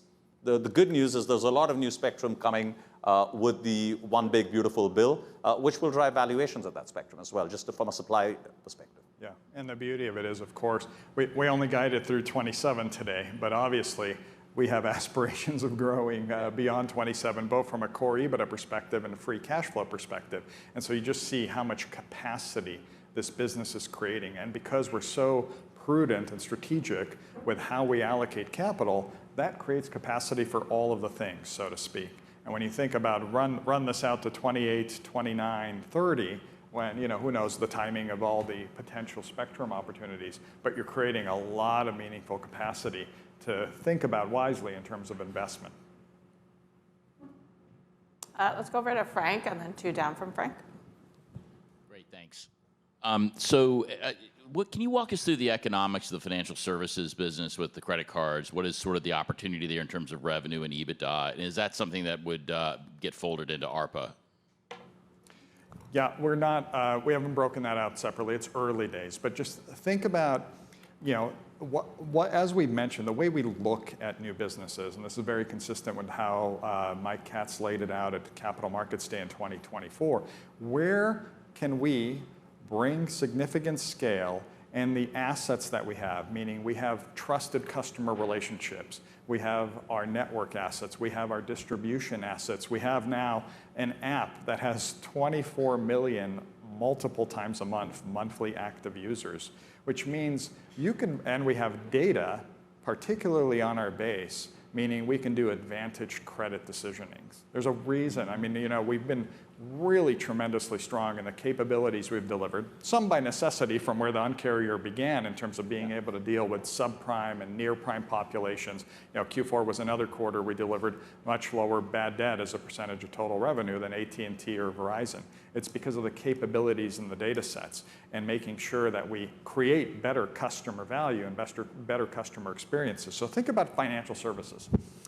There's a lot of great ideas out there, and I think we have them too. One of the big barriers to great ideas getting in the hands of customers and changing and improving the customer experience in financial services is honestly CAC. Right? I mean, a lot of these business ideas get killed because of customer acquisition costs. We can change that whole paradigm. We have T-Life. You have trusted relationships with 34 million accounts. If you're thinking about postpaid phone, that's 85 million postpaid phone users out there, and they're using T-Life. And now you can bring them a better product, perhaps even something they can't even get in the financial service space because of our advantage credit decisioning and data opportunities. And you can do it at a customer acquisition cost that nobody else can touch. So that's one way to think about that opportunity. That's how we're thinking about the financial service opportunity. There's very little in the plan from a financial service perspective. But I know Andre, I'm just paraphrasing. I know when the CFO is the biggest proponent of this, I don't have to say much. But listen, fully aligned. I think, as Peter said, we always look at this as win-win for the customers. And what we're seeing today is the ability to not have some of these industry legacy, either revenues in the back book, like you see it in FWA, right? There's a great advantage of being able to flow through all this growth, greenfield, because we don't have a back book to protect. Now, in some of these industries like financial services, we have no back book. The second thing is our clear advantage in terms of access to customers, leveraging our NPS scores that are industry leading, and the fact that we have acquisition capabilities, both on retail and on digital with T-Life, allows us to create these win-win relationships that we were talking about when we were talking about wireless, the same approach to these industries, right? And you think about the credit card industry, financial services, or advertisement, these are all industries that have opportunities to create a lot more win-win with customers. And that's what we're focused on. That's what's going to guarantee us growth beyond what we're putting in the targets we have today. Yep, well, there we go. Avi Greengart, Exponential. So we've been talking mostly about consumer. I was curious how your expectations of business or enterprise growth play into your guidance going forward. So we see a huge opportunity in business. We've talked about double-digit revenue growth for the next 3 years. It'll probably run for the next 5, the reality. The reason we see that huge opportunity comes back to the position we've put ourselves in from a network perspective. A lot of our growth today is coming from differentiated things only our network can offer. From the most obvious example of that, T-Priority, where our ability to slice and our ability to build that network creates a clear win with TFB customers. But it also goes through things like when people do RFPs based on large-scale testing of networks. Right? We clearly win in those cases. So we see a lot of upside across everything from SMB to enterprise to government. Okay, let's go over to Dave Barden. Hey guys, thanks so much. Dave Barden from New Street Research. I guess my first question would be, Srini, could you elaborate a little bit on your understanding with DT about how long they will cease to contribute their shares into the stock buyback program and kind of the framework that we should expect that will operate under as we forecast? And I guess the second question would be, with respect to presumably any incremental ambition for fiber expansion, is the best way for fiber expansion for T-Mobile to use the existing Lumos and Metronet partnerships to let them do the expansion? Or do you want to create, or would you be willing to create new partnerships to go and take advantage of other opportunities to kind of create a portfolio of fiber companies? Thank you. So thanks for the question. I'll pick up the fiber piece, and Peter, maybe you can talk about the share buyback stuff. So on fiber, our view on this has been clear. We see fiber as a real opportunity to create customer and equity value. we're not targeting a number. We're certainly not targeting a number of homes passed, right? So we're not kind of keen on how much fiber lays outside multiple buildings, right? We're keen on building a business that creates equity value and creates value for customers. Today, everything you saw was based on the Lumos MetroNet expansion. So all the numbers we presented today is the assets we have currently. Are we open to looking at more assets? Yes, at the right price. Because we're not going to sit here with a gun to our head on, we're going to cover this many streets, forget customers, and then work back from that while people inflate their prices when they have a discussion with us. Are we open to more assets? Yes, they need to be at the right price. Just from the way we think of the way this market works, our 15 million FWA customers that we've now announced till 2030, if you were to equate that to fiber homes passed, that's above 40 million already. You take 12 plus 15 of fiber homes passed, we're going to be in 50 plus million from a homes passed count perspective. It's a count we think is actually precisely irrelevant. But if that's the count you want to do, that's order of magnitude where we are. So my view on fiber is absolutely interested in looking at other assets and other scalable platforms, but they need to be at the right price to create value. Yeah, look, as our majority investor, I can't really speak to their intentions, right? I mean, we're focused on running and creating value creation for T-Mobile US shareholders, and Deutsche Telekom as an investor obviously has their own motivation. So I can't speak to their long-run thought process or their decision-making around it. That really is something you have to ask DT. What I'd step back and say is what they laid out and what they disclosed this morning, I think it's driven by what we laid out here and shared with you. Is we created a great vision for outsized growth in our September 2024 Capital Markets Day, and today increased that vision. And I think give you all the kind of pieces around how we believe this growth can continue way beyond 2027 and deliver industry-leading results beyond. And we're not sharing that guidance here today. We're focused on 26 and 27. And then our own conviction. Again, we're always guided by how the plan that we've put together, including our internal views of it, informs us around the intrinsic value range of this company. And where are the shares trading today? And if we believe there's a significant discount to that, that informs our approach to what we recommend to the board from a share buyback perspective. And I imagine, since obviously Deutsche Telekom has the ability to see all of this as in their roles on our board, they're also convicted with the plan. In fact, they said so, to be able to say we're not actually going to sell any of our shares in 2026, whether that's into the share buyback or on the open marketplace. And in fact, we're going to look at strategic opportunities to potentially enhance our shareholder holdings. So it's our long-run belief in this business. That's what convicted us to actually double the pace of Q1 share buybacks to $5 billion. And I think those statements will have to speak for their own, but I think it's a similar mindset. For a minute there, I thought Peter was going to guide for 28. Let's go over to Mike Funk. Welcome. Hi, Mike Funk from Bank of America.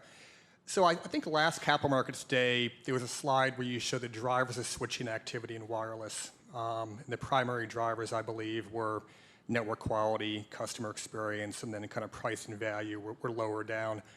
So based on the K-shaped economy that we're in, have those drivers changed, and how does it inform your comments about device subsidy?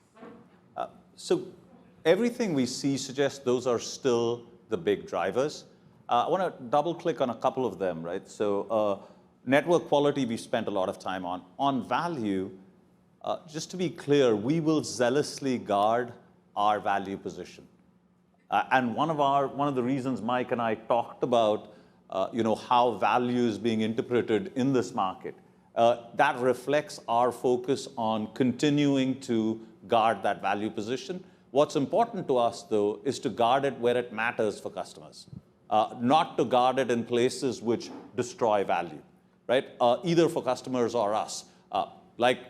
And that's part of the debate on the whole subsidy piece in terms of, if phones are lasting longer, if they're becoming more expensive, if what you're finding is more freer, but then baked into price and there's a gotcha somewhere. How do we move this industry to a place where we truly deliver value? because we think value is always important, irrespective of the state of the industry, and we will stay at the forefront of it. It's how we do it that really matters, and doing it in a manner that resonates with customers. Still see those as the big drivers, and we will be the best at all three. Chetan, did you have a question? Okay. Thanks for taking the question. A couple of questions around AI RAN. How are you thinking about AI RAN going and connect the dots for us going into 6G? And what can we expect in 2026? And then question around T-Satellite, the impact you have seen of T-Satellite in the last 6 months. Okay, so let me do the T-Satellite piece and then hand over to John Saw. Depends on how long you have, because he can. You get him started talking about AI RAN and 6G, we could be here for a while. Let's talk about T-Satellite. Look, T-Satellite, from our perspective, has been a huge success. It was a world first when we worked with Starlink to create a functioning direct-to-cell service. It's hard to do. We actually making a satellite going at high speed, talking to a moving mobile phone is not easy to do. It is fundamentally a complementary product, and the physics and the economics of that business will make it stay that way. I mean, it's great for the 500,000 square miles of uncovered America to have an alternative, but let's be realistic. Manhattan, I want my wireless network, right? And that's our understanding, and that's, I think, the emerging understanding across the industry, that this is a great complementary service. We loved the work we've done. We like our partnership very much with Starlink. So that's kind of where I am on satellite. And now over to Dr. Saw for 6G and AI RAN. So, Jen, AI RAN, we think, has a tremendous potential to transform the future of mobile networks, especially 6G. At our last Capital Markets Day, we announced the creation of the AI RAN Innovation Center with some of our key partners like NVIDIA, Nokia, and Ericsson to develop and test a new architecture. We really wanted to push the industry to think about a new architecture with more powerful compute that allows us to actually not just process telco workloads, but also AI workloads at the same time. And like Srini said aptly earlier, we see a future network where you are able to not just process bits, but also tokens. And why is that important? I think you heard Jensen and Srini talked about the emergence of physical AI, right? Today, as big as AI is, it's focused on generative AI. TAM is about $4 to $5 trillion, which is huge, but it's really a digital space enhancement. It's focused on the IT economy. And wait till you see basically AI moving into the physical world and start interacting with it. And that's physical AI. And that's where we see the potential there. If you talk about tokens, the basic compute unit for AI is tokens, right? And with generative AI, tokens are usually just information tokens. They can be processed in a few seconds. It basically gives you a good analytics of the world. But with physical AI, tokens are going to be moving. They're going to take action, right? We coin it kinetic tokens, tokens that move, right? When tokens move, when things move with AI, I think it gives telecom operators a license to play in a big opportunity with physical AI. It could be worth, if you believe some experts, hundreds of trillions of dollars. That's a total TAM, right? And we believe that 6G is the connective tissue for physical AI, right? And it is going to be the intelligent fabric that connects data centers, network edge, as well as AI devices itself, right? So 6G is not just the connecting pipe, but really the nervous system for physical AI. That is why we're focused on AI RAN. We wanted to change the way compute is done in telco for generations now and bring in a more powerful compute model that does tokens and bits. So we're making good progress. Since then, we have got both Nokia and Ericsson now being able to make full voice calls through the NVIDIA platforms.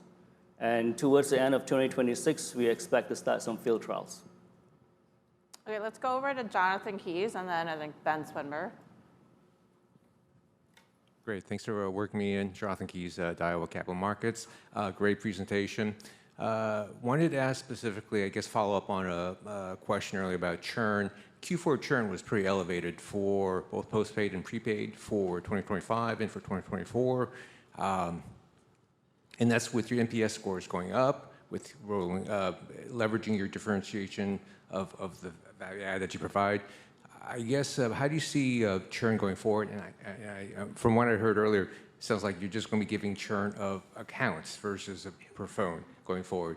And then a second thing I wanted to ask is, how much are you going to leverage price increases, especially of legacy plans, in terms of the service revenue growth? Okay, so let me start with churn. So clearly, NPS and churn are hugely correlated. What I think we saw in 25 was also a normalization of churn as an industry as a whole, because you went through these years with 36-month contracts and suppression of churn.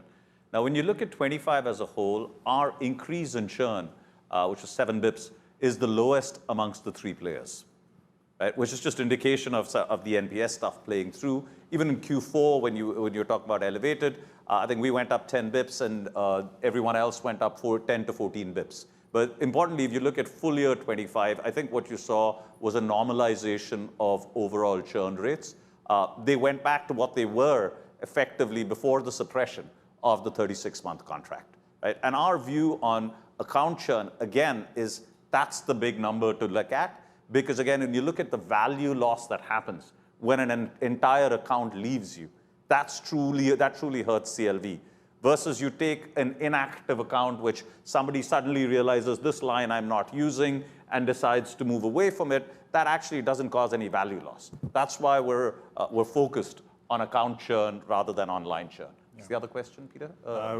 Rate increases as Oh yeah, so look, our view on this is what will drive ARPA is a composite of 3 things. The biggest 2 will be the fact that we have this front book, back book dynamic, which means as your premium plan load in the front book, you naturally see a growth in ARPA. The second is expanding our relationships. From time to time, we will look at specific cases, and we did one in January, where we think there is a case with the legacy book to look for price changes, and these are really rate plan optimizations.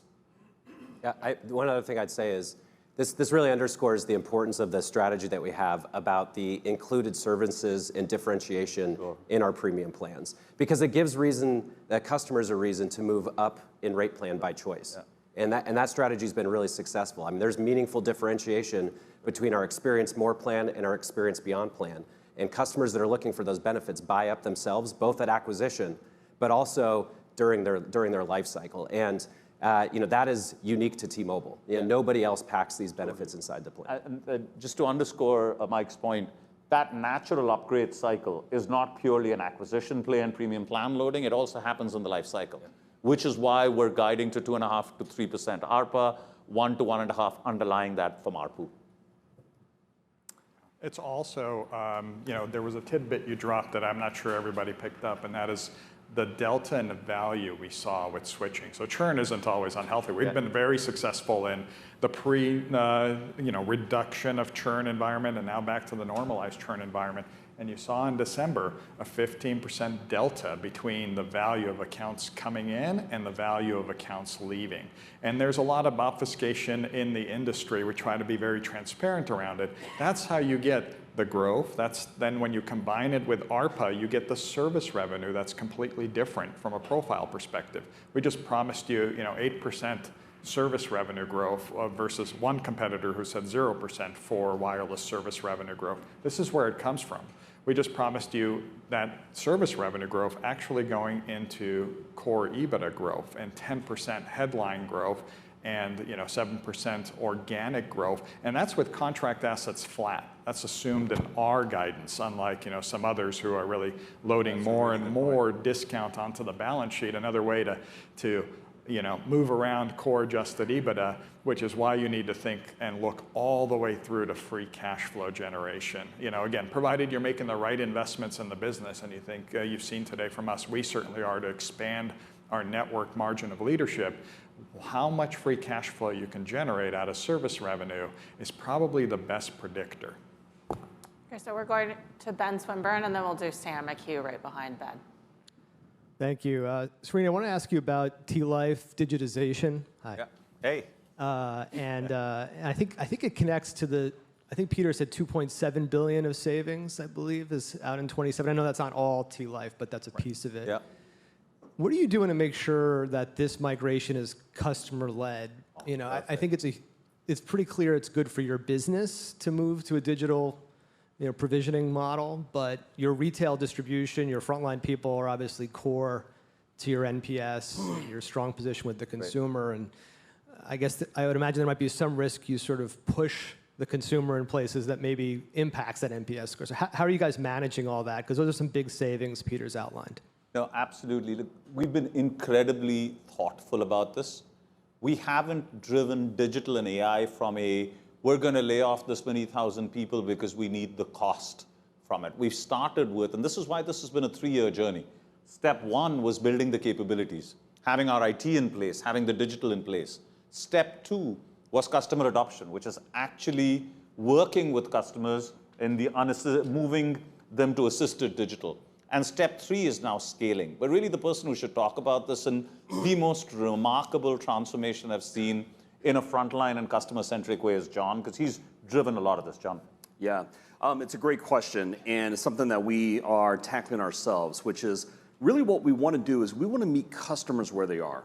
And we need to be honest about this, that like stores open from 10 a.m. to 8 p.m., and that's the only time you can do business, or when you call 611 and you reach one of our, that's not meeting customers where they are. People want more power and capability right on their smart screens to be able to do things, access T-Mobile Tuesdays, all the Magenta status benefits, transacting, changing a plan, adding a feature, removing a feature, all those things, and we want to be able to do that.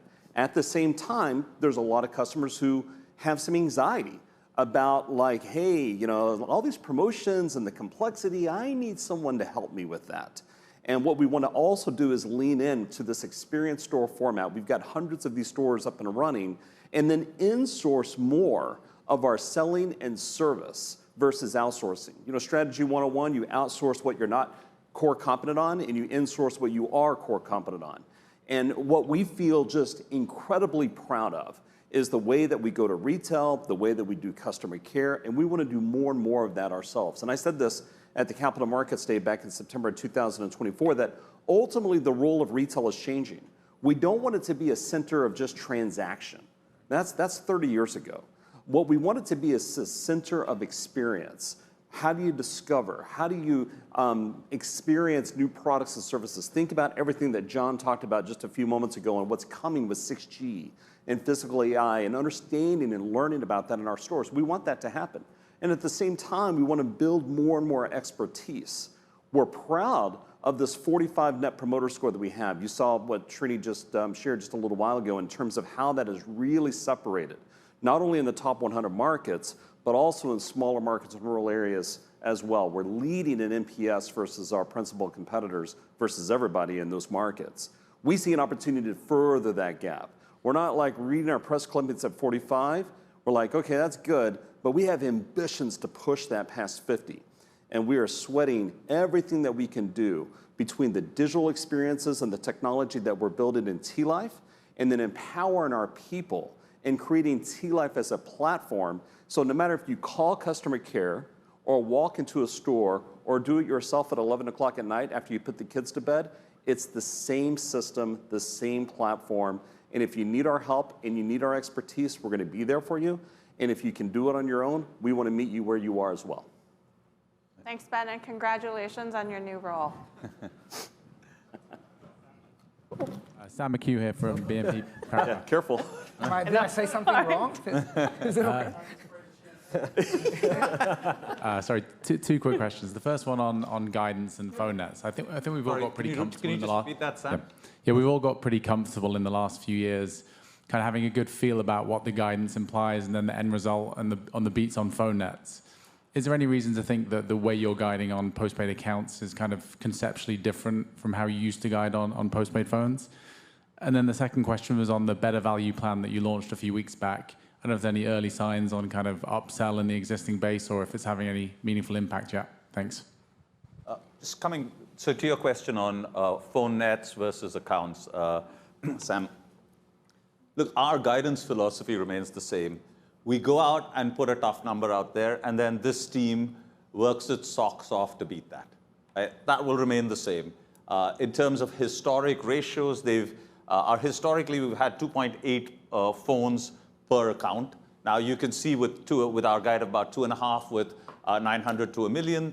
We're also assuming a certain amount of growth on fiber. We're assuming a certain amount of growth on fixed wireless, which may not on day one come with a bundle. So that's the way you should think about it. Nothing changes from the way we guide, right? In terms of our philosophy of setting a number out there, which we think is the right number given where the industry's at, given the number of jump balls, given the competitive state of it, and then going after and working our socks off to beat it. Better value, Mike? Yeah, I mean, I think better value is a good example of a lot of things that we've been talking about here today. Where we built a plan that was really built around family savings and switching your family over to T-Mobile and how much you can save with that plan, not just today and not just this year, but every year relative to competition. And like we've said here many times already, we think that's important because customers aren't just picking based off of a free phone and a point of time. It's what can we deliver for customers every day, both in value and in network, and that plan was designed to do that. So I know we're not going to get into a lot of details this quarter, but so far the plan's doing exactly what we expected to do, and it's been great. We'll go Eric, and then over there. Great, thank you. Eric Lubko from Wells Fargo. I wanted to dive into the 15 million fixed wireless target you have by 2030. Maybe you could talk about kind of the pacing to get here as we look out in 2026. You've been adding, close to 2 million new fixed wireless subs a year, and maybe you could talk a little bit as well about the distribution of geography. I think historically this has been a product that's been more in urban areas. It's been more consumer-led. Are you seeing any broadening of that as you move into more rural markets, as you sell more into the enterprise? That'd be great. Thank you. So I guess a few things. One, phasing of that move,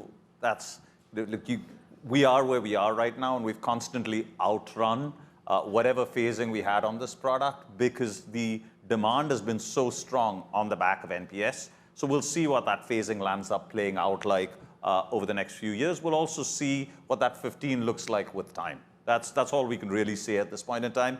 It's our most conservative view on where we'd get to based on the assumption of no additional spectrum, based on assuming no spectral efficiency with 6G. All of those, honestly, will have a bigger impact than purely our run rate. Right? On geographies and kind of segments we're in, we're absolutely going to expand that product into business, which is great because that is the definition of fallow capacity. I think increasingly, and Andre, you might want to comment on this, I think the urban versus rural skews are less true, especially as we grow into SMRA.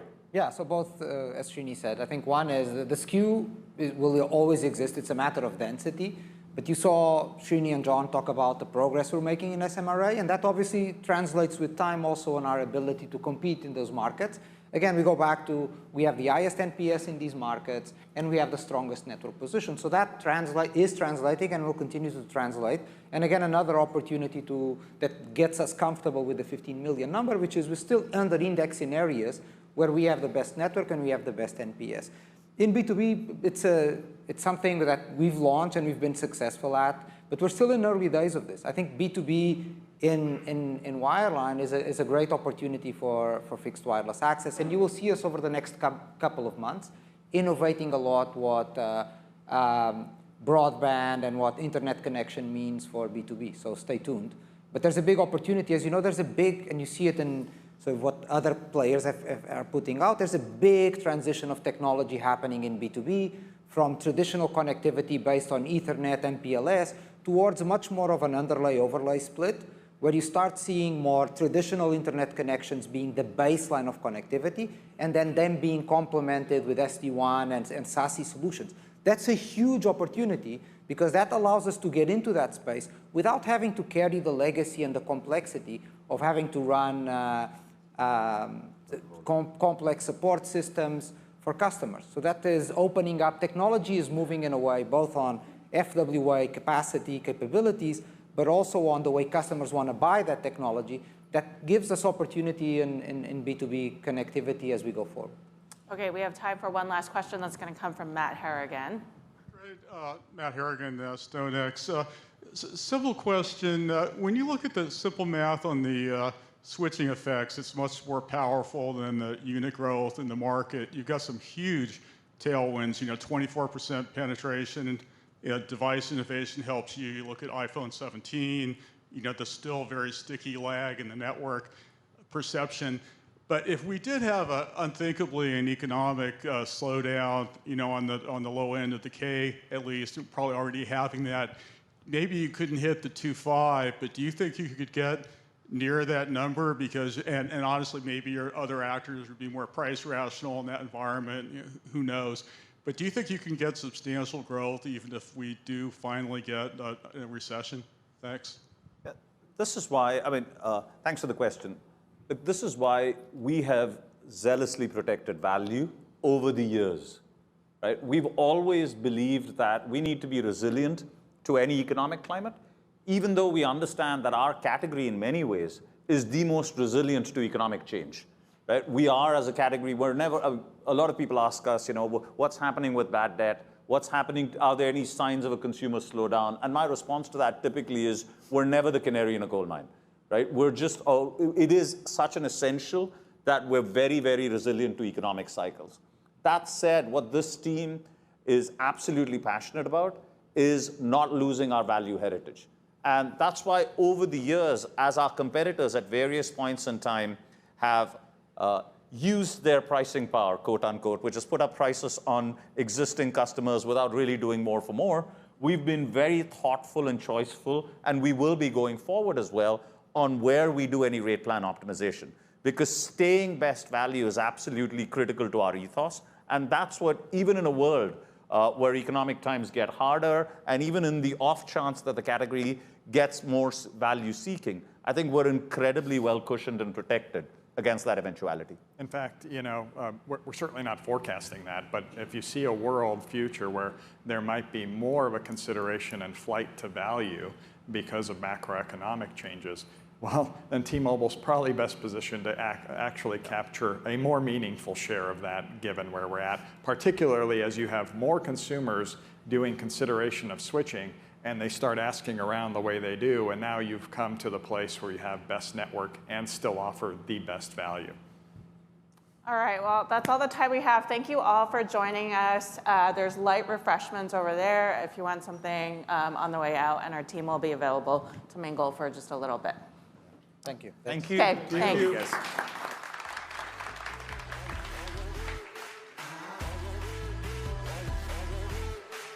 Watch me bring the energy, building intensity. I feel surging with adrenaline when enemies are testing me.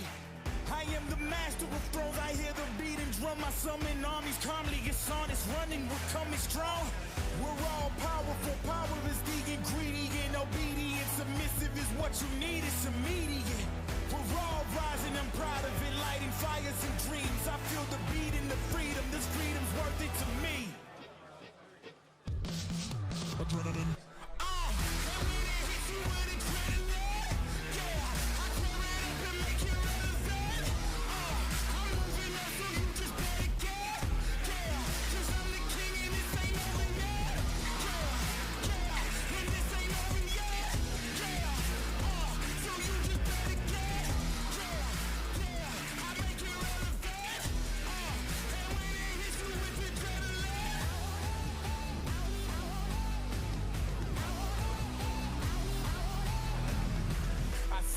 I believe it. I had my dream and achieved it. I'm a leader of freedom. They locked us down, but I freedom. No way, don't say.